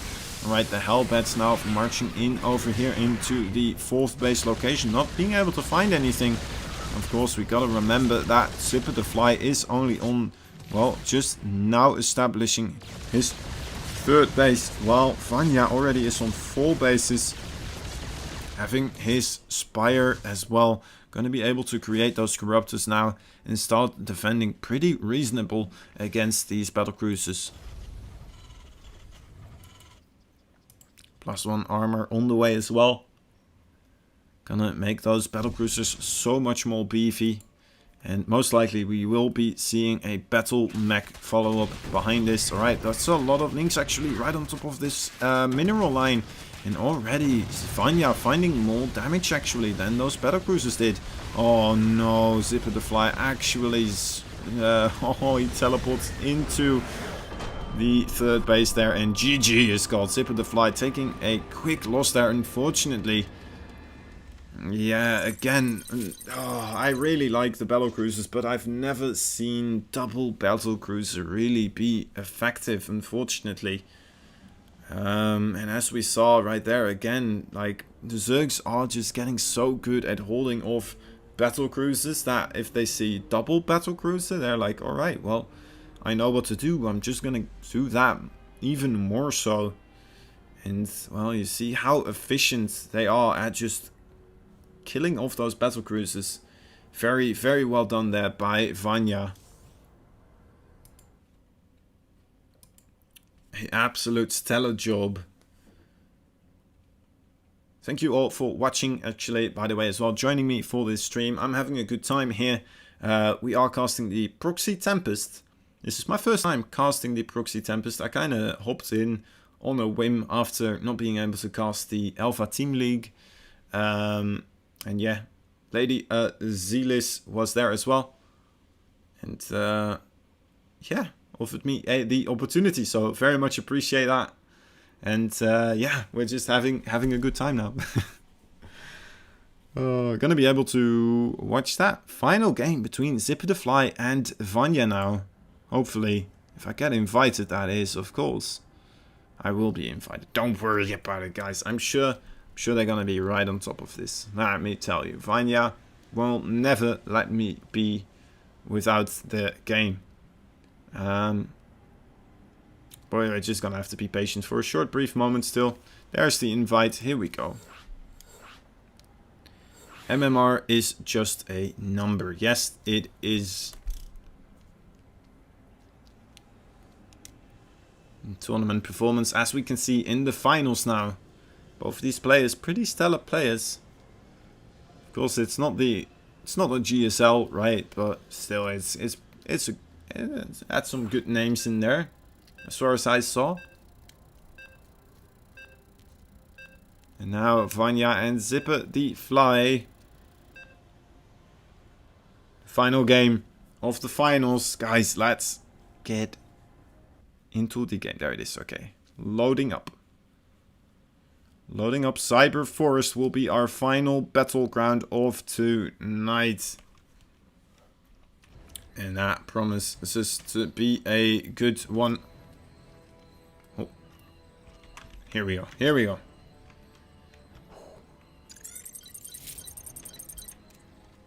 We have, in the top left side of the map, it is a red Terran player. He is from the Ukraine. He is called Zipper the Fly. One of the funnest names to say in the entirety of StarCraft 2. His opponent, though, in the yellow corner here on the bottom left side of the map, he is the Zerg. He is a Vanya, hailing from Russia. Managing to beat back those battlecruisers as efficiently as you can expect. Wait, that was a little bit of mismicro there from Zipper the Fly there. We got the tail end of that one, didn't we? See if that actually shows up here in the income advantage. Yes, it does. Oof. Oof. Every little mistake there is shown, of course. It's gonna be there for a while. Oh, it's ridiculous, isn't it? Such a tiny thing, and then if you look at it like a graph like that, it looks so big. Anyway, yeah, it's pretty big, isn't it? It just delays everything by so much. Alright, so Reaper Expand coming out of Zipper the Fly.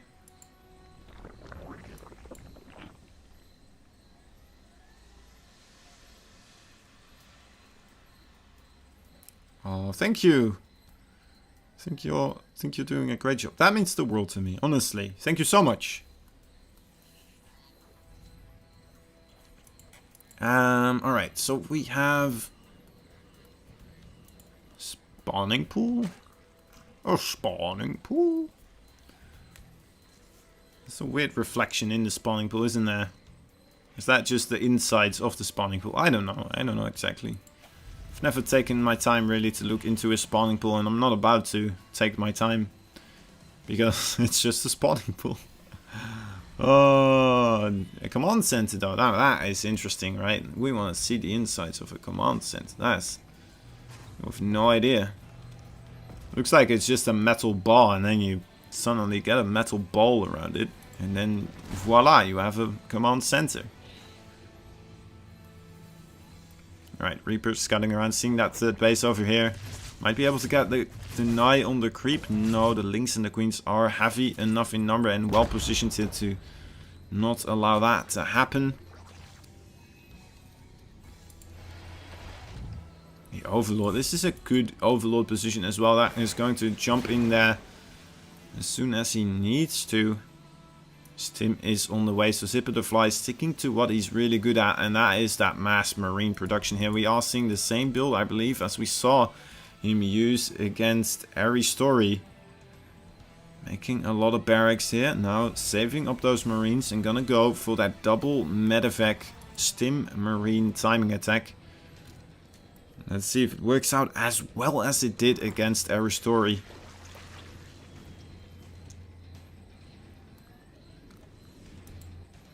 Roachhorn on the way though. Roaches are very good against marines. They are nicely armored, and of course they do have that, well, they have good damage against marines as well. These Lynx in a little bit of trouble, it seems. No, actually the Reaper not getting microed there. A little bit unfortunate. That's quite a bit of Lynx actually marching across the map here. He might have thought he had an opportunity for a moment, but then he saw the amount of marines there. He shouldn't try too hard to push into this, I'd say. Alright, pulling back again. Now the two medevacs are almost ready. The marine production has halted for a short brief moment. Okay, now being set up again. Another barracks added to the fray before there is any siege tanks actually being created. So really Zipper the Fly sticking to the marines so much, not really delaying, well, really delaying his siege tanks here for a long time to get out those marines so much more quickly and allowing him to push across the map with that a lot sooner than a lot of Zergs probably are expecting. Now, though, Vanya may have seen Zipper the Fly his previous game here, realizing what is coming his way. These roaches are almost ready as well. Already 6 roaches over here, I believe. Yep.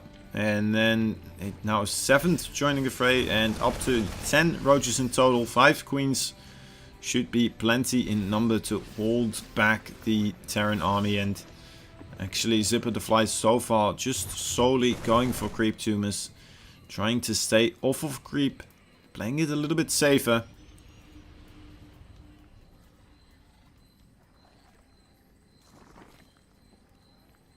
Alright.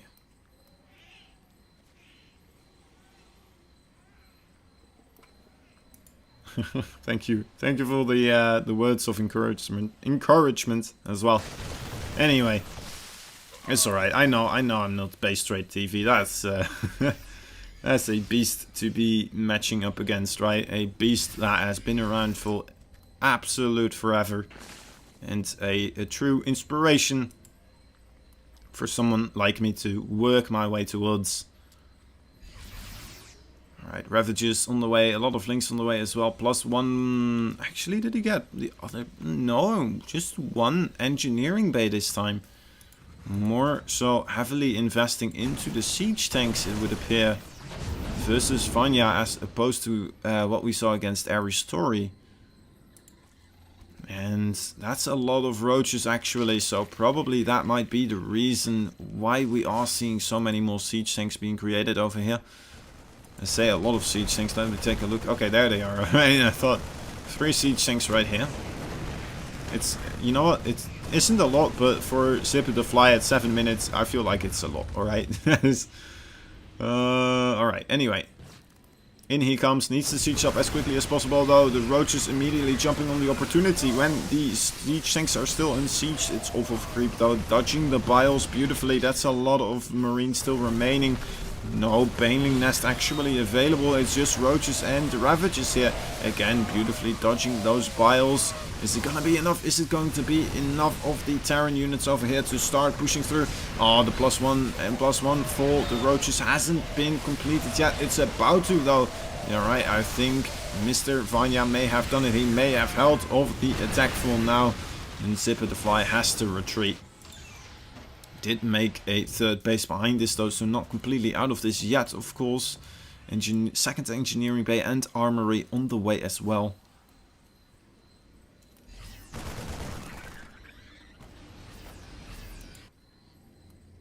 And we can see +1 melee and +2 carapace on the way now for Vanya. Carapace, a absolutely amazing upgrade, of course, when you are fighting against this heavy amount of marines. It's gonna take a while before +2 attack is gonna be able to start up, of course. Now the 3rd base landing over here, having a good time with his SCV buddies. Gonna be able to start mining in this location. And that's a lot of roaches. I'm just kind of scared for how much Zerg there is actually on the map right now. Vanya having taken a 4th base, already taking a 5th base as well. That is kind of scary, honestly. I'm not gonna lie, that is a lot of Zerg being created right here. Not that much economic damage has been dealt by Zipper the Fly. And he's only on 3 base right now. I don't think he started a 4th command center, did he? No, he did not. So definitely still wants to try and find some economic damage here. Drop in the main base being thwarted quite handedly here by Vanya, it would appear. So Vanya has so much vision as well, so it's going to be very, very difficult here for Zipper the Fly to actually get into a position where he will be able to get that damage done. Alright, second Liberator actually joining here. Might be able to get quite a couple of kills. Vanya seemingly preoccupied right now, finally pulling those drones. That was a good... That's actually quite a lot of kills on that Liberator. 11 drones going down, now also going on top of that 5th base. Being able to cancel that, that's a good start here for Zipper the Fly. Zipper the Fly targeting down the Banelings as well as he can again. That is his bread and butter after all. What he is most good at, it would appear.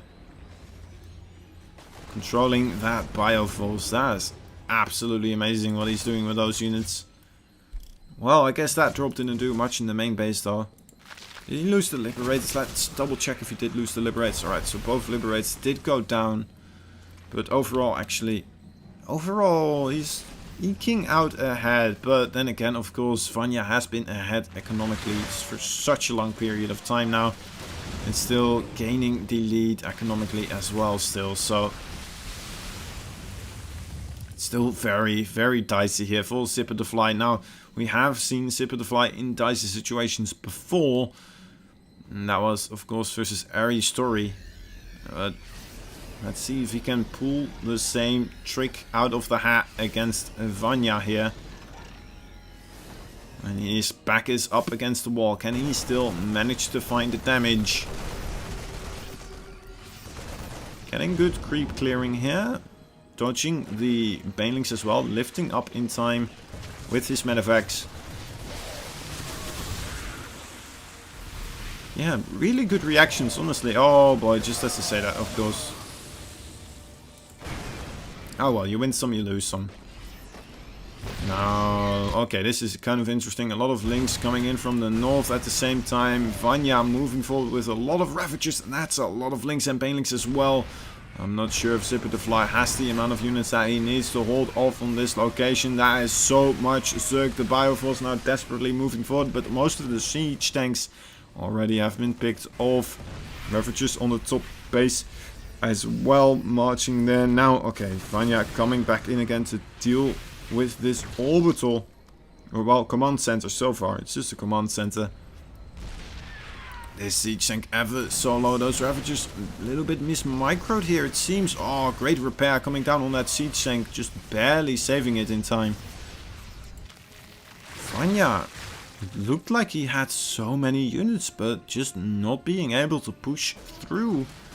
And Zipper the Fly barely managing to hold on for now. And that's a lot of Banelings again though. And again, a lot of the siege tanks go down before really getting to do anything. The Banelings rolling through. That's not much any more siege tanks remaining. The Bioforce looking very slim now. Roaches right on top of the siege tanks. And GG is called. Zipper the Fly taking the taking the final loss there. And Vanya winning the finals. Congratulations to him winning this final game in the Proxy Tempest Cup. A small, brief tournament, but a really fun one, guys. That was it. It's a lot of fun for me as well. Getting to cast people that I don't always get to cast as well. Maybe some of them. But yeah, that was a ton of fun. Thank you so much for inviting me. Thank you for hosting this as well, of course. I'm not sure if I should shout out any sponsors or anything. Was there a Matcherino? Was there anything? I don't know. You're gonna have to excuse me.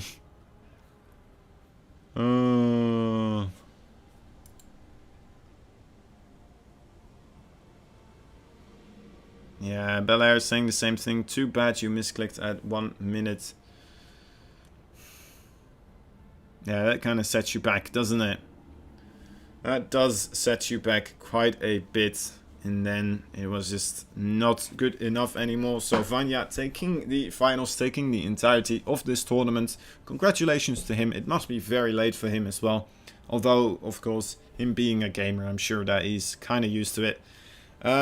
Thank you all for watching as well. Of course, I very much appreciate it. Without the viewers, it's always a little bit... it feels a little bit awkward casting, you know. But yeah, I very much appreciate your company. And yeah, I hope to see you again. I've been Kozen. You can find me at Really Kozen. Is my Twitch and my Twitter. The Twitch.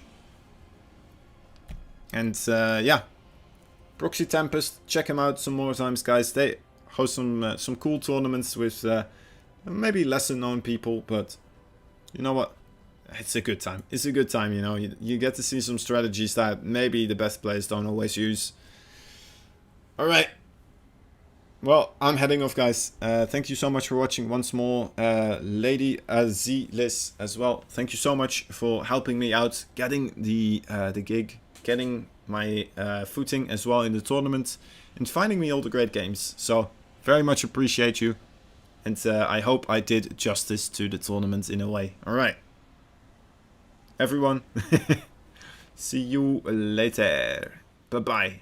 Bye-bye. Bye-bye. Bye. Bye-bye. Bye. Bye-bye. Bye.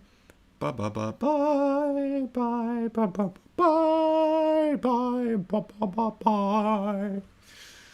Bye-bye. Bye-bye. Okay. See you. See